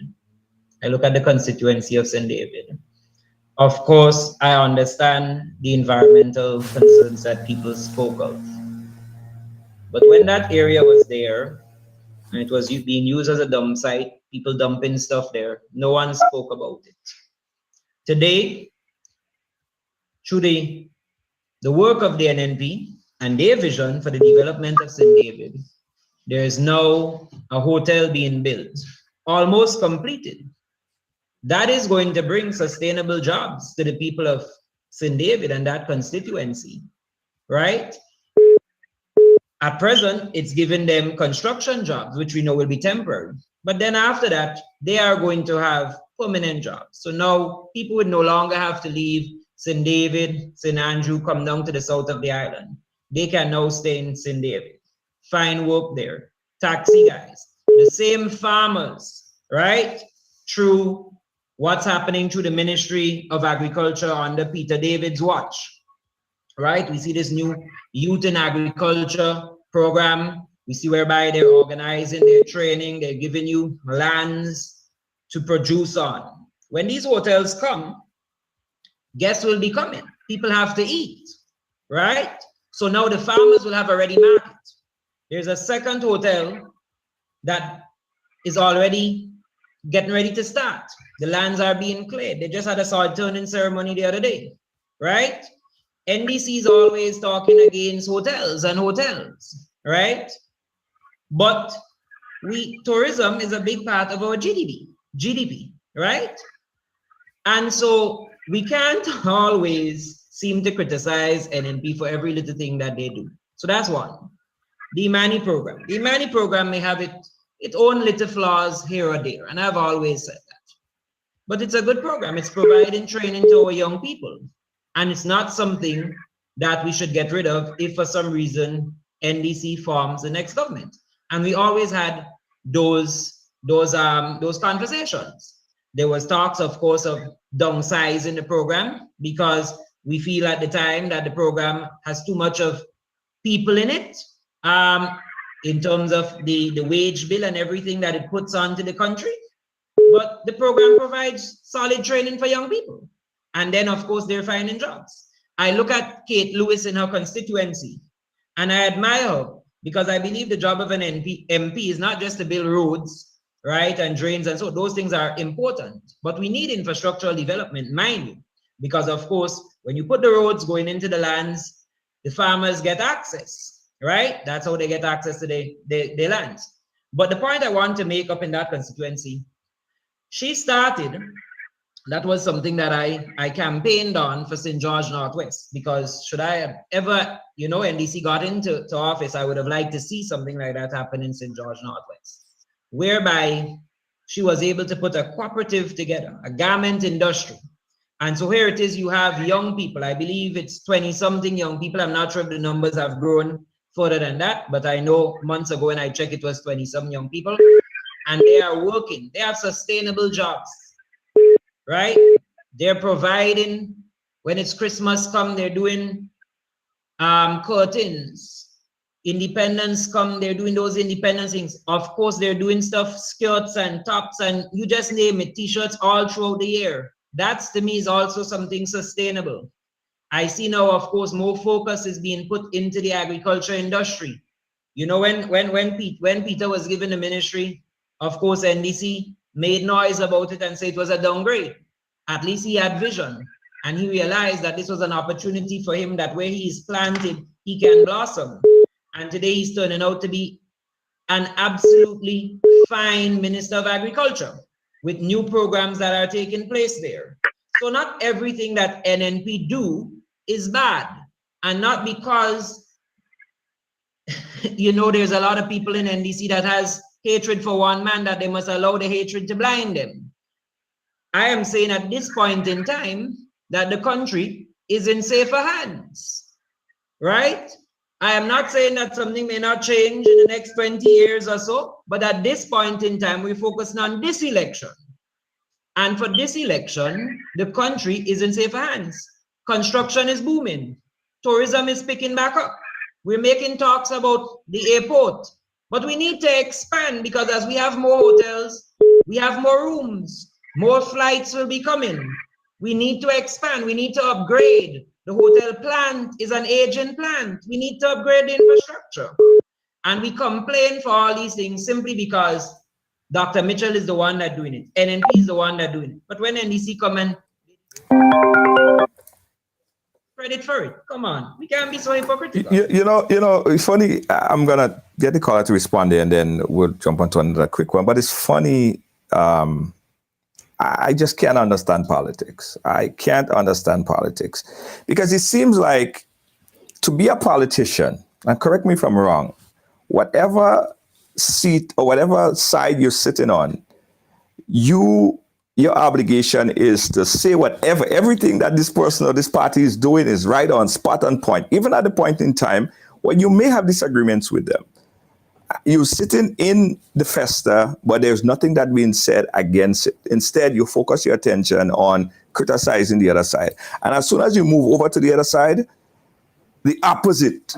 You spend not you. I'm not saying you in particular, but people that have moved on and switch and change sides.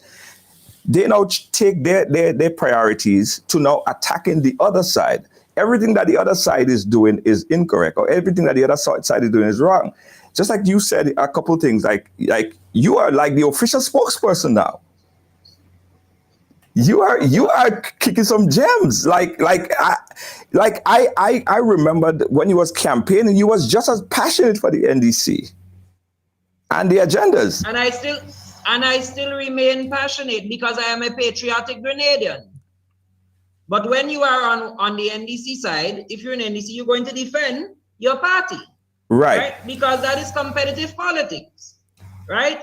And I am not here to defend NNP. As I have said, I have given my support to a candidate in the person of Nimrod Oliver. That's why I appeared there. Right. And I'm also supporting Nolan Cox. Right? This is a gentleman that I have known for years, since 2011. It's a gentleman that have went out of his way. Besides, when he was working in Carriacou, I believe at one point in time he was the hostel administrator. And this guy would write projects. That's how I knew him. Write projects, right? So that the people of Carriacou can benefit. So I look at him and I say, no, this is an honest gentleman. I can support him. So, as I said, I have not joined NNP. Right. Maybe, I mean, the truth is I'm not going back to NDC, and that's a fact, right? Right. You wouldn't want me back anyways. But how do you build, how do someone... Dr. Mitchell continues along the path that he is doing, right? And I am seeing it. If you listen to him on the campaign so far, you'd realize that Dr. Mitchell has toned down a lot. But is he the same? Is he the same person today that he was 5 years ago, 4.5 years ago? That was calling you these names, and you were so pissed off about. Is he the same person now, or is he a changed person in your perspective? Well, I am not Dr. Mitchell, so I can't tell you he's a changed. From your perspective, from the interaction that you had with him. And I am just telling you that, for example, by reaching out with an olive branch and saying that I see you as a young man, I believe you're a patriotic citizen, and you want better for Grenada. Let's work together. Right? That's the first thing. Right. Second. Right? You look at him in the campaign now, you realize a different approach. There's a little bit of a more softer approach, not the name calling and the cussing and the carrying on, right? Although I understand that's politics. I mean, you look at St. Kitts. I follow elections since 2010 in the region. You look at St. Kitts. But why does that have to be the politics? Why does that have to be politics? Shouldn't politics be about the agenda? Shouldn't politicians be about the agenda? It should be. But we cannot get away from our culture. Well, we cannot get away from our culture. It happens every week. It happens right in the region. You have 6 ministers that just, well, of course, the prime minister fired them, so to speak, but you could say they would have left. In January, they were saying Timothy Harris is the best prime minister. 4 months after, 3 months after, as a matter of fact, since March, then all of a sudden they change him out. They're saying he's the worst prime minister. He's a dictator. X, Y, and Z, right? Does that make them some sort of bad person? No. It's just, and again, I think that everyone have the right, just like you, if you decide to move with the NDC, the TGM, whichever organization, is your right. You could do that. But how do you build a credibility? Okay, for instance, your political career. What are you going to do next politically? What is your political aspiration for the future? So that's the thing. Right about now, I have absolutely none. I am focusing on my career in real estate, right? And I'm focusing on building my life, my family, etc. As a matter of fact, I am hoping now that I am sort of out of the politics, that I can finally go after pursuing my master's, because those who are on the inside of NDC would know that I have put it off on many occasions. Many occasions I started to apply and then I stopped because I realized what's happening in the party, and I say, no, I can't. I need to stay and help keep this thing afloat. I need to put in the time, right? So I gave up a lot. There's a lot that people don't understand, right? And so now that I'm speaking, all of a sudden, I'm the worst person. Some say I was dead weight. I never contributed anything. You look in the last general election. Let's take a snapshot. Go do your research. In 8 seats, NDC votes increased, right? St. George Northwest, under my leadership, was one of those seats, right? One of the hardest constituency. Actually, it is the hardest constituency. My votes increased, while Dr. Mitchell votes decreased. In other constituencies, like St. Patrick's West, whereby it's an easier constituency, Joseph Handel votes decreased. Many other constituencies, it decreased, because you see, these candidates were not working. I remember that times I'm heading home and I'm using the bus and I'm seeing the candidate sit down on the bus terminal playing draft. And I would go to management and I say, comrade, how you could be playing draft for the whole day on the bus terminal? This is not a story I'm making up. The busman could tell you that. You have a constituency to go and work. I remember how you think I got Mr. Buck to walk with me so many places in Northwest. He was probably the only political leader on the NDC and any other party besides Dr. Mitchell to walk all over Northwest, because he dedicated every Thursday for us to go out in the field, and he will come with a candidate. And there were Thursdays when he had nobody to work with because nobody will take him up on it. Right. So eventually, of course, I want to win my seat. I'm a worker. So I will call him and say, I see no one is taking you up on it. It is now Wednesday, tomorrow is Thursday. Let's go and walk Brizan. Let's go and walk Mount Morris. That is why I respect the individual up to this day. Right. And I will always respect him. Right. Let's take a caller. Caller live on the WhatsApp. Call on the WhatsApp or on the phone line. Go right ahead. Hold on. Let me get you on. Caller on the WhatsApp. Go right ahead.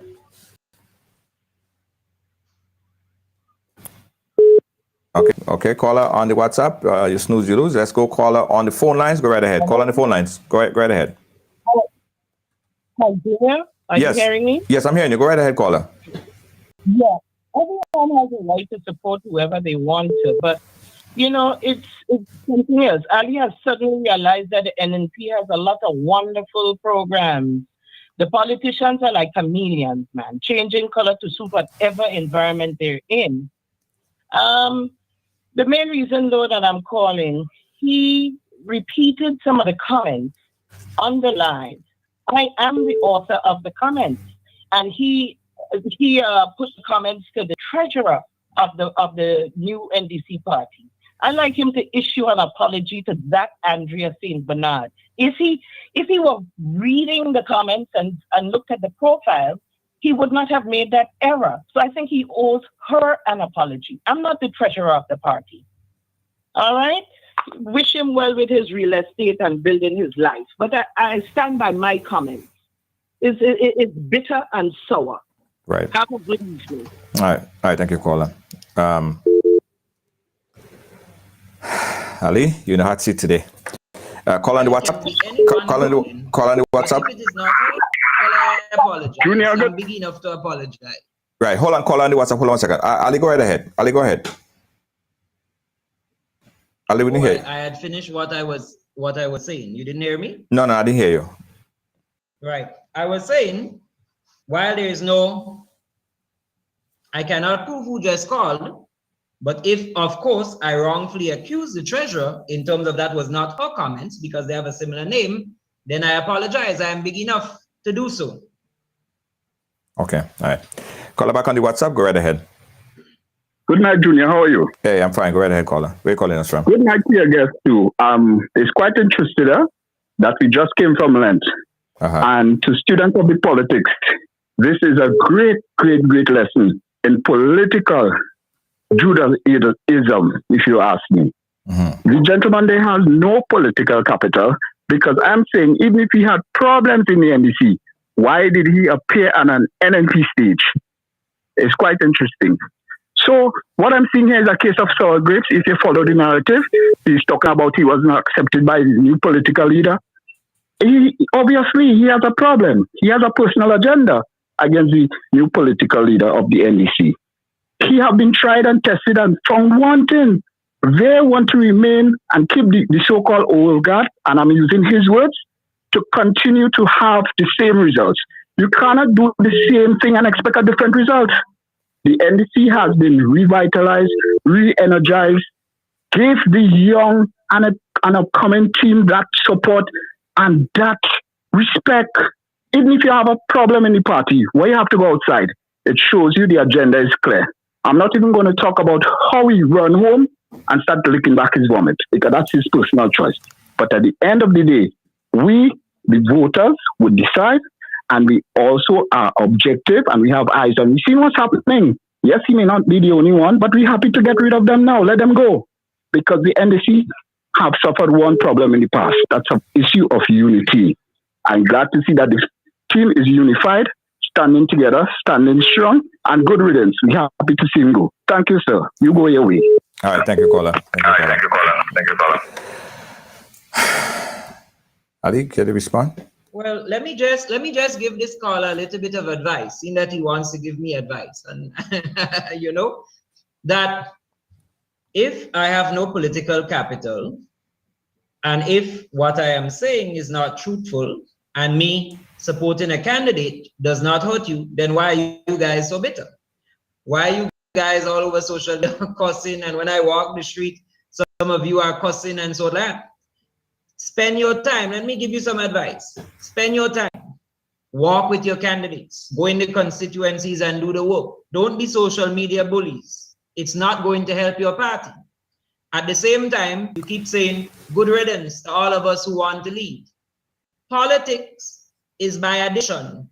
It is not by subtraction. And NDC, unfortunately, over the years, have not learned that lesson and seems to constantly keep missing the ball. Every time somebody leaves the party, you have one less vote. On election day, votes count. Votes count. And it's not only me. There are many that have left before me, and there are many that's leaving. I'm sure you're going to hear them as the political campaign continues. There are lots more to come, you know. There's lots more to come. And if every time you treat people like that, and you beat up on us, it's not our vote alone you're losing. You're losing votes that from people around us, either a good friend that might be close to me, or a family member, or somebody that's looking on. They're saying, do I want to go and support that party? They're so bitter. When something goes wrong and I leave, that's how they're going to treat me. They're going to beat up on me. But you know, that's the culture of the NDC. It likes to eat up on its own and so forth like that. I understand that. That's fine. I've been there for 10 years. I get tired of that. Right. All right. This is the last 5 minutes. We got to wrap up right now. We went way, way, way over time. But one thing that I did not play back, in fact, before I do that, let me take a caller. Caller, you live? Call on the WhatsApp? Hello. Hey, go right ahead, Hi. caller. Hi, Junior. Hi. Hi. So, I mean, I'm under 40, so I guess I will consider myself pretty young. Mm-hmm. And I left Grenada 20 years ago. And it wasn't by choice.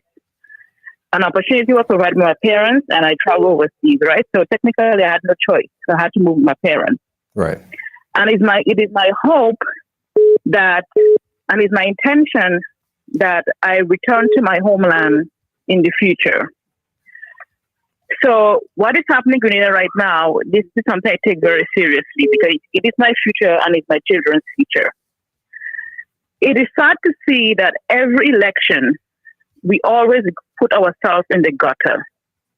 And we do not focus on the agenda of each of the political parties. We always vote against ourselves, whether it's NDC or NNP. And it's pretty much sad being here on this Ride Along live. I know it's everybody has a voice and a concern and stuff like that. But it's sad to see that we're not focusing on the agenda. I currently send my kids home every summer.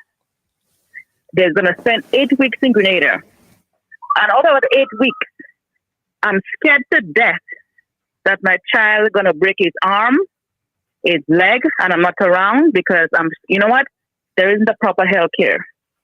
I'm scared to death that, okay, the asthma pump I sent with him, if it ran out, he's not going to get a replacement. All right? These are the issues that we should be focusing on. We should be focusing on students coming out of secondary school, going to TAMCC or going to SGU, come out and making $500 per month. What can you do with $500 per month? That is technically $300 US. Mm-hmm. That is MTA bus pass. So, Ali or whoever it is, Kit or whoever it is in those political parties, please, I encourage everybody to focus on the agenda of the political parties and what's going to be beneficial for you. Thank you. Thank you, caller. Thank you, caller, for that comment there. Now, Ali, I did get a chance. I didn't play this earlier. This is a short piece. I did get a chance to ask Mr. Terry Forrester about your position and the decision that you took. And this was his response to that. This is Terry Forrester. At the event held there where Ali Dowden stepped to the podium and endorsed Nimrod Oliver, who is the candidate for the new national party. In essence, he did the reverse. He left the NDC for greener pastures. You left it for yellowish pastures, yellower pastures. What would you like to say to Ali Dowden at this point in time? Is the grass greener on the other side? Well, when they talk about the grass being greener on the other side, what they're referring to is that the water from the septic tank is filtering in a particular patch that is making the grass appear green. But in fact, what is underneath is sewage. Now, I don't want to comment on what Ali Dowden has done. That is, and I don't know the details surrounding his departure, etc. And I don't want to get into it. That is his personal affair. He is entitled to do whatsoever he so wishes. And I wish not to comment on his position and what decision that he may have taken recently. All right. So that was Sir Terry Forrester not willing to comment or not wanting to comment on your decision, because he obviously did the same thing in reverse. All right, Ali, we're going to wrap up here, right? But before we do that, we have to talk about you supporting a particular candidate. Talk a little bit about your candidate and why do you think that he's the right person for that constituency? Sure. Let me tell you some things that I know about this gentleman. So many people from time to time, they migrate. They go off to the bigger world for different reasons. Some go to study, some go for work, some go for family. It's a gentleman that while living over there, having his family, working over there, doing an honest job, has always remained faithful to Grenada, always giving back, be it in the field of sports, sponsoring sporting teams. I know it for you right in Northwest, even in Grand Mall, giving back sporting gear. Be it in the field of education, sponsoring people to go to school, secondary school, primary school, college. Be it in the field of policing. Many would remember just some years ago, he gave different gears to the police force, right? And then, of course, from time to time, he has always shipped containers, loads of equipment for our healthcare system, be it beds for the hospital, be it incubators, different medical needs, medication, syringes, etc. So this gentleman is someone I admire and always gave back to culture as well, right? When Carnival come, he comes and he puts on, he partners with a promoter and puts on show and so forth. Always remembered his country and gave back. And so I understand his passion. I see his love for people. He has been contributing since before he got into politics. Many of us just come back to this country for vacation or return upon retirement or visit from time to time. But this gentleman has always given back. And so when he decided to run, it was obviously obvious that he had a love for people. He didn't just get up one day and decide, okay, I want to become a candidate and I want to run for a constituency. He has always done the work before. And so, of course, leading up to his candidacy, I know he got involved in the Northeast, where he is from as well, and has been doing work on the ground. And one of the things I admire about this gentleman is that he is helping people on both sides, not only NNP. I know of NDC people that he's helping. There's a particular woman where he gave a whole road. And when he went to do the road, he realized, no, she needs some steps and rails to go to her house because she's in age. He took care of that. He went to another house. He saw, she told him she needed a bathroom and toilet. He organized that for her. She didn't ask for a road, but he realized that the road needed fixing. So he sent people there to organize to fix the road. She herself was shocked because she knew about the bathroom and toilet. But he got the road done. And I have seen him helping people in Northeast, be it in housing repairs, be it in helping them with bathroom and toilet, be it helping them with roads, sending their children to school. And now, of course, getting Boca playing field up and running, the others in Lamode and Willis and so forth. Mm-hmm. So I am seeing this gentleman as a worker. And that is what you want in a constituency representative, someone that has a heart for people, someone that cares, someone that has compassion, someone that has love, someone that is passionate for service and giving back and serving people. And most of all, someone that is humble. This is a gentleman, he's very humble, very approachable. Right. Does not even toot his own horn. And so I see that people in Northeast are gravitating to him and they're loving his style of politics because he's going beyond what some politicians would normally do throughout the world, throughout the region. It's not just a Grenada phenomenon, whereby one would only focus on their party supporters. He's focusing on everyone. He's sharing up the pie, making sure everyone gets something. And to me, if he is doing that now, he will do it even more when he gets into office and becomes the actual representative for the constituency. So I believe the people in St. George Northeast are indeed in safer hands with Nimrod Olive as their next representative. He is someone that is going to show up and he's someone who's going to get the work done. Right. And the people know him. Those who have not met him yet, they're meeting him. And when they meet him, they're realizing the genuineness that comes from him. Okay. And so I have all confidence that Nimrod will win that seat. Okay. And will continue to perform as an MP.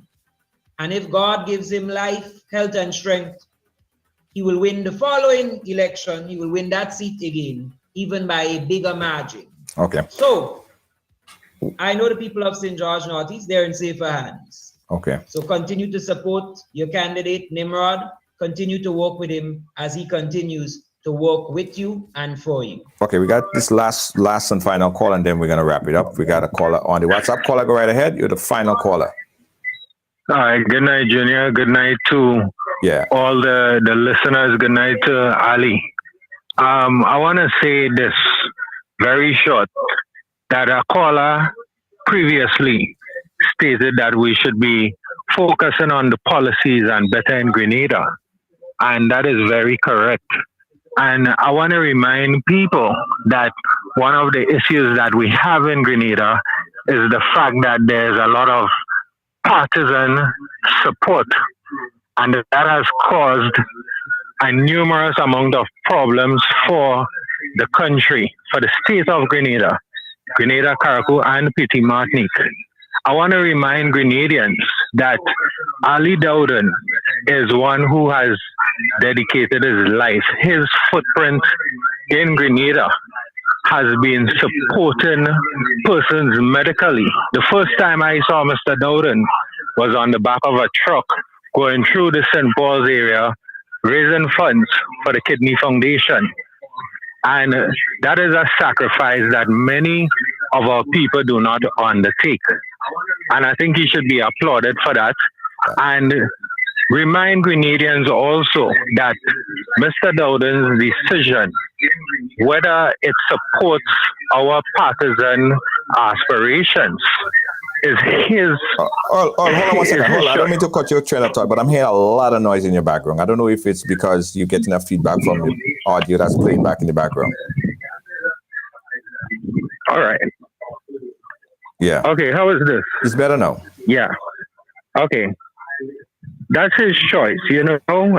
If we have been observing unbiasedly what has been happening in Grenada, in particular the party that we're speaking about, we have seen that two of the candidates that are aspired to be the leaders of the said party, one of them, Mr. Philip Telesford, made a post on Facebook, and he basically was saying that he was bullied into not partaking in the election to run as leader of the National Democratic Congress.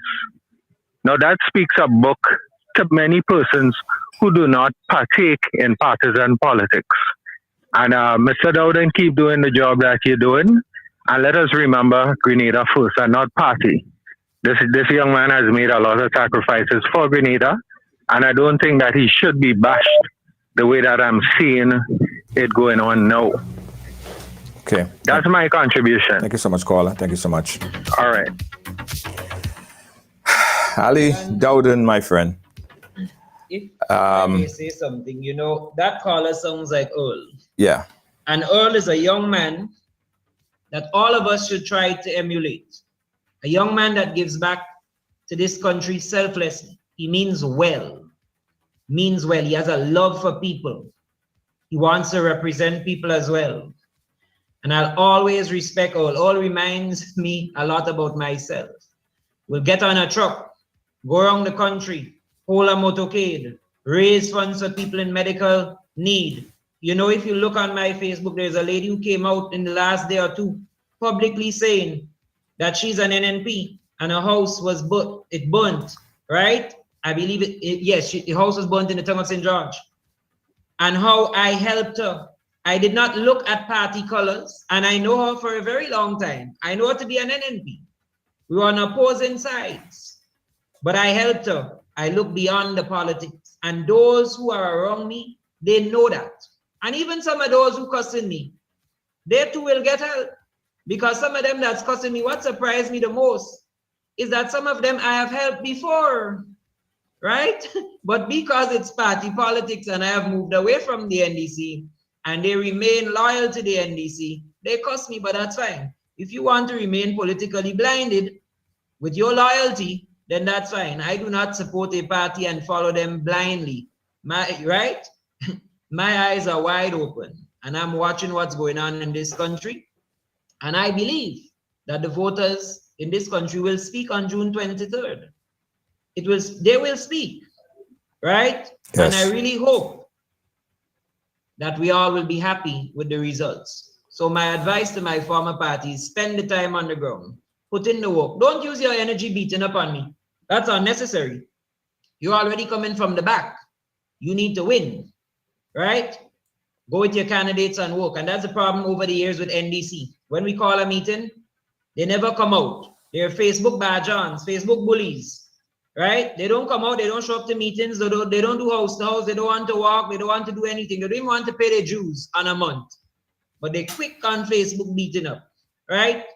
Stop beating up on Facebook. You're driving people further away from the party. And this is free political advice. You don't even have to pay me for it. Compliments, Ali Dowden. Ali Dowden, thank you so much, my friend. Thank you for having me, Junior. No problem, no problem, man. You know how we go, and we're gonna keep in touch, all right?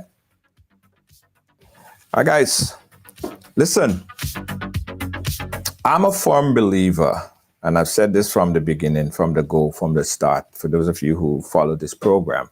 I believe that everyone have a story to tell, and that's what this platform has always been built on. Now, the stories that you hear or the person sharing their story may not be aligned with your consciousness, just like everything else, especially in politics.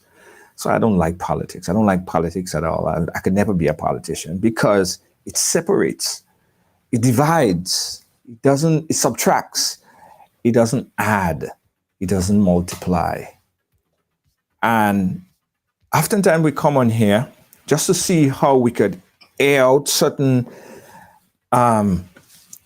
talk or air out certain disagreement and vileness that's happening. Not to create any kind of animosity, but to come to some kind of understanding, hopefully some kind of understanding. Because at the end of the day, what it is, it's about country first. I don't think Ali Dowden or Terry Forrester or anyone else for that matter love Grenada any less. They at some point in time see a different path in how we could get to the finish line. But they all want to get to the finish line.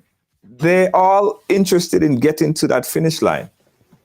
And oftentimes, there are a lot of bad blood and disagreement. And I know a lot of people are not happy with the position that Ali Dowden take. But it's his decision to make.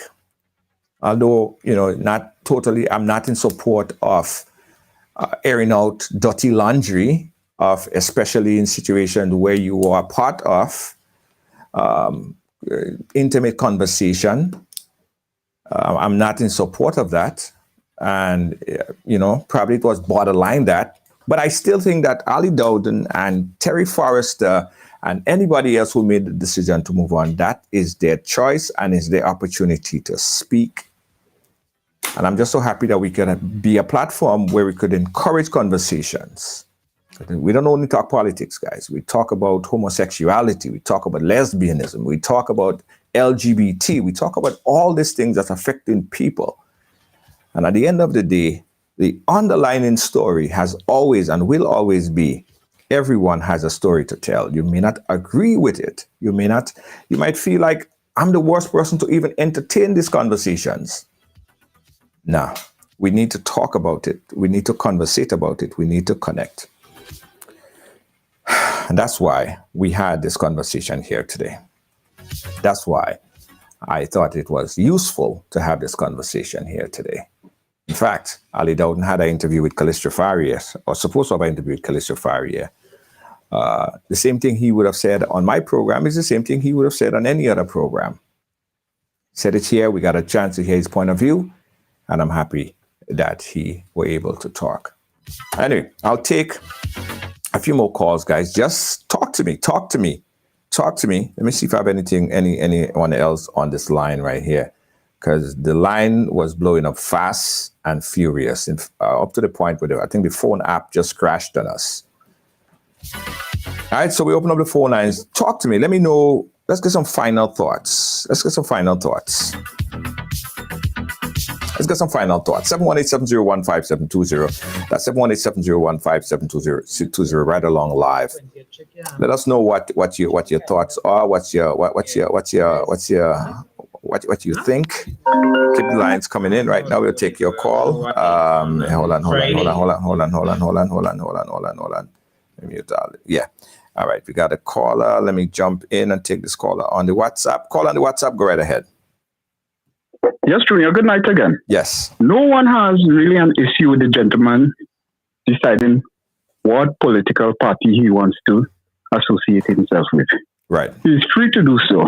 Yes. However, he also needs to understand when you go on a political stage and you come up against or you present information or present a position that is against the party that you once represented, you are also fair game to receive criticisms. Yes. You cannot play mass and trade powder. The gentleman may have been taking care of his social responsibility and so on. That's within his right. He's commended for that. However, in the politics, like I said earlier on, he has no political capital simply because he went up and he was not given that mandate. He was rejected resoundingly by the people. So what do you expect? To be sent up again? And that seems to be the genesis of his disenchantment. The mere fact that he was not accepted by the new political apparatus of the NDC. So he comes out kicking and screaming like a baby, finds himself on the stage of the NNP where they are happy to receive him because he is received in the expectation that he will cause some political fallout or some political casualty. He will not. He definitely would not. And I think the most traction he got was being on your program tonight. But at the end of the day, nobody's the hierarchy, the apparatus of the NDC is not taking him on. He is a non-entity. He was rejected by the voters, and the party is too busy getting ready for governance. We have no time to take on him. He has found himself, and my suggestion or my belief, he might be a casualty to the stage that he end up on instead of being an asset. Because the Grenadian voter has become very discerning. They're able to see through him. He's a Judas. He's a political Judas and a political prostitute. That's what he is. Thank you. Okay, Carl. All right, we got another caller on the phone line right now. Caller on the phone line, go right ahead. Hi, good night, Junior. Hi, good night. During the program and in the moments when Ali was speaking, I think two things have been missed. Two things were said and two things have been missed. Mm-hmm. And let me point out these two things to you. One, we had the brother of the now candidate on a program making statements to the effect that he will always be loyal to Mr. Burke, just as Ali is saying, just as almost everyone else is saying. And Ali is claiming that the constituency branch and its members, for the said reason of asking the now political leader if he is going to have anyone, if he is going to run alongside anyone as the deputy, and refuse, that they said that was the reason for not entering the Zoom meeting. And it's kind of confusing to me because Nimrod is saying they were locked out. Ali is saying the members refused to go because of the now leader's refusal to be a deputy. I want to know which one. Secondly, every position is open for anybody who is a part of the party to give themselves up for service. You know, you can ask anybody to serve in a position. Once they are seconded and supported and voted in, they're allowed to do so. But the second thing that was confusing me, he is saying that the now leader was asked to hold the position of deputy. As I've heard, based on the Zoom call that they had and the presentations everybody gave and the response, consensus was based on the support that was going to be given, because everybody was giving responses. Right. The support that was going to be given to the no leader is the basis as to Mr. Philip being asked to consider another position. Right. So in one case is a problem, but in another case is not a problem. I kind of confused with what happened in here. You know? Right. Okay, caller. We're just doing the summary and getting ready to wrap up. We way over time, but thanks for your call and thanks for your input on the topic. All right? I understand, but all right. This is the part that is confusing to me because he's saying one, and somebody who is aligned with him at the same time is saying the next. Right. Okay, caller. Thank you. All right. My producer is saying no more calls. I have to take one last call here, Kobe, and then we're done. Promise you we're done. Caller on the phone lines. Go right ahead. You're the final caller. Good night, Junior. Good night to all the listeners on Ride Along. I'm calling from New York, but I'm from Grenada, 100% Grenadian.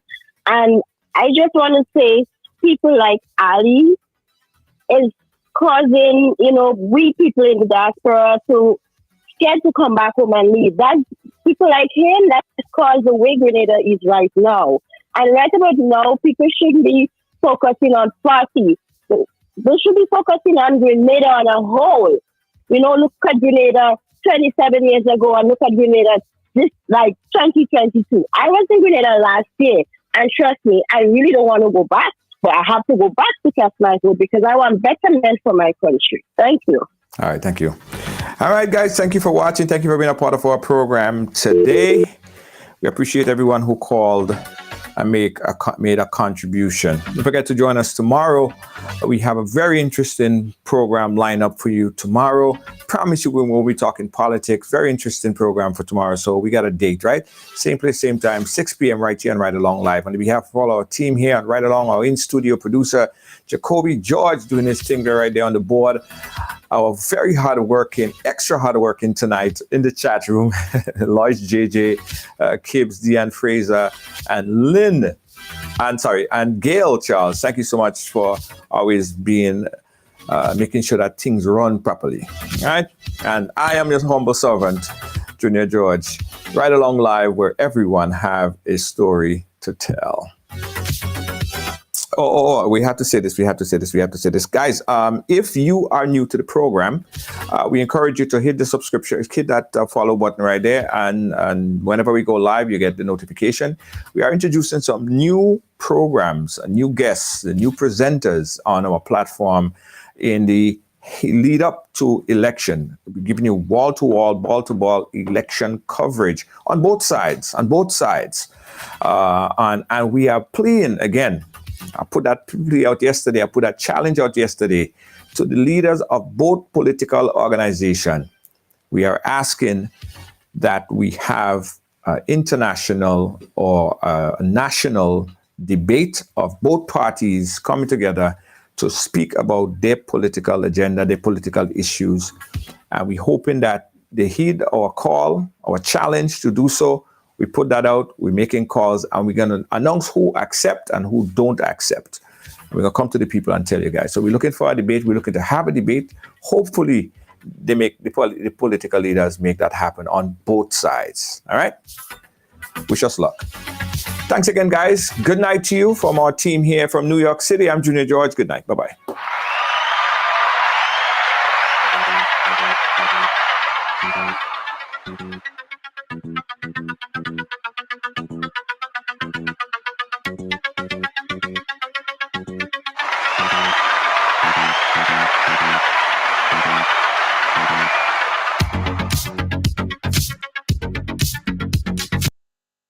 The young and dynamic political leader of the NDC is coming. Canadians tired and they tired and they tired and they tired and they can't take it. Saturday, May 21st and Sunday, May 22nd. Come meet and greet the NDC political leader, Deacon Mitchell, candidate for the Tongue of St. George, Claudette Joseph, and the candidate for Carriacou and Pity Martinique, Tevin Andrews, in a cocktail reception on Saturday, May 21st from 8 p.m. It's at 276 Belmont Avenue between Hinsdale Street and Williams Avenue. General tickets $100, VIP $200.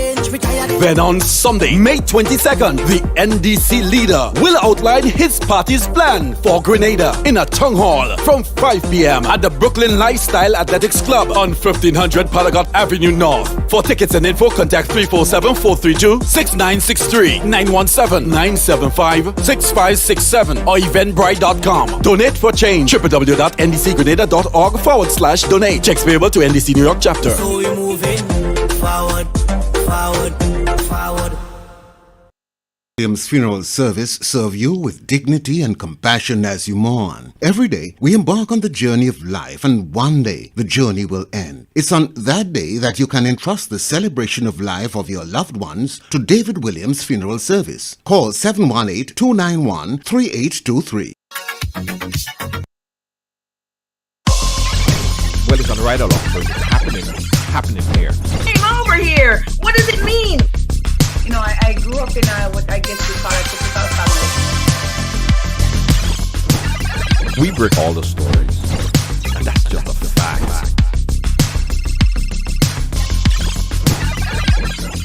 And that's why everyone has a story to tell. Ridealong Live, I mean, yeah, it's a real deal.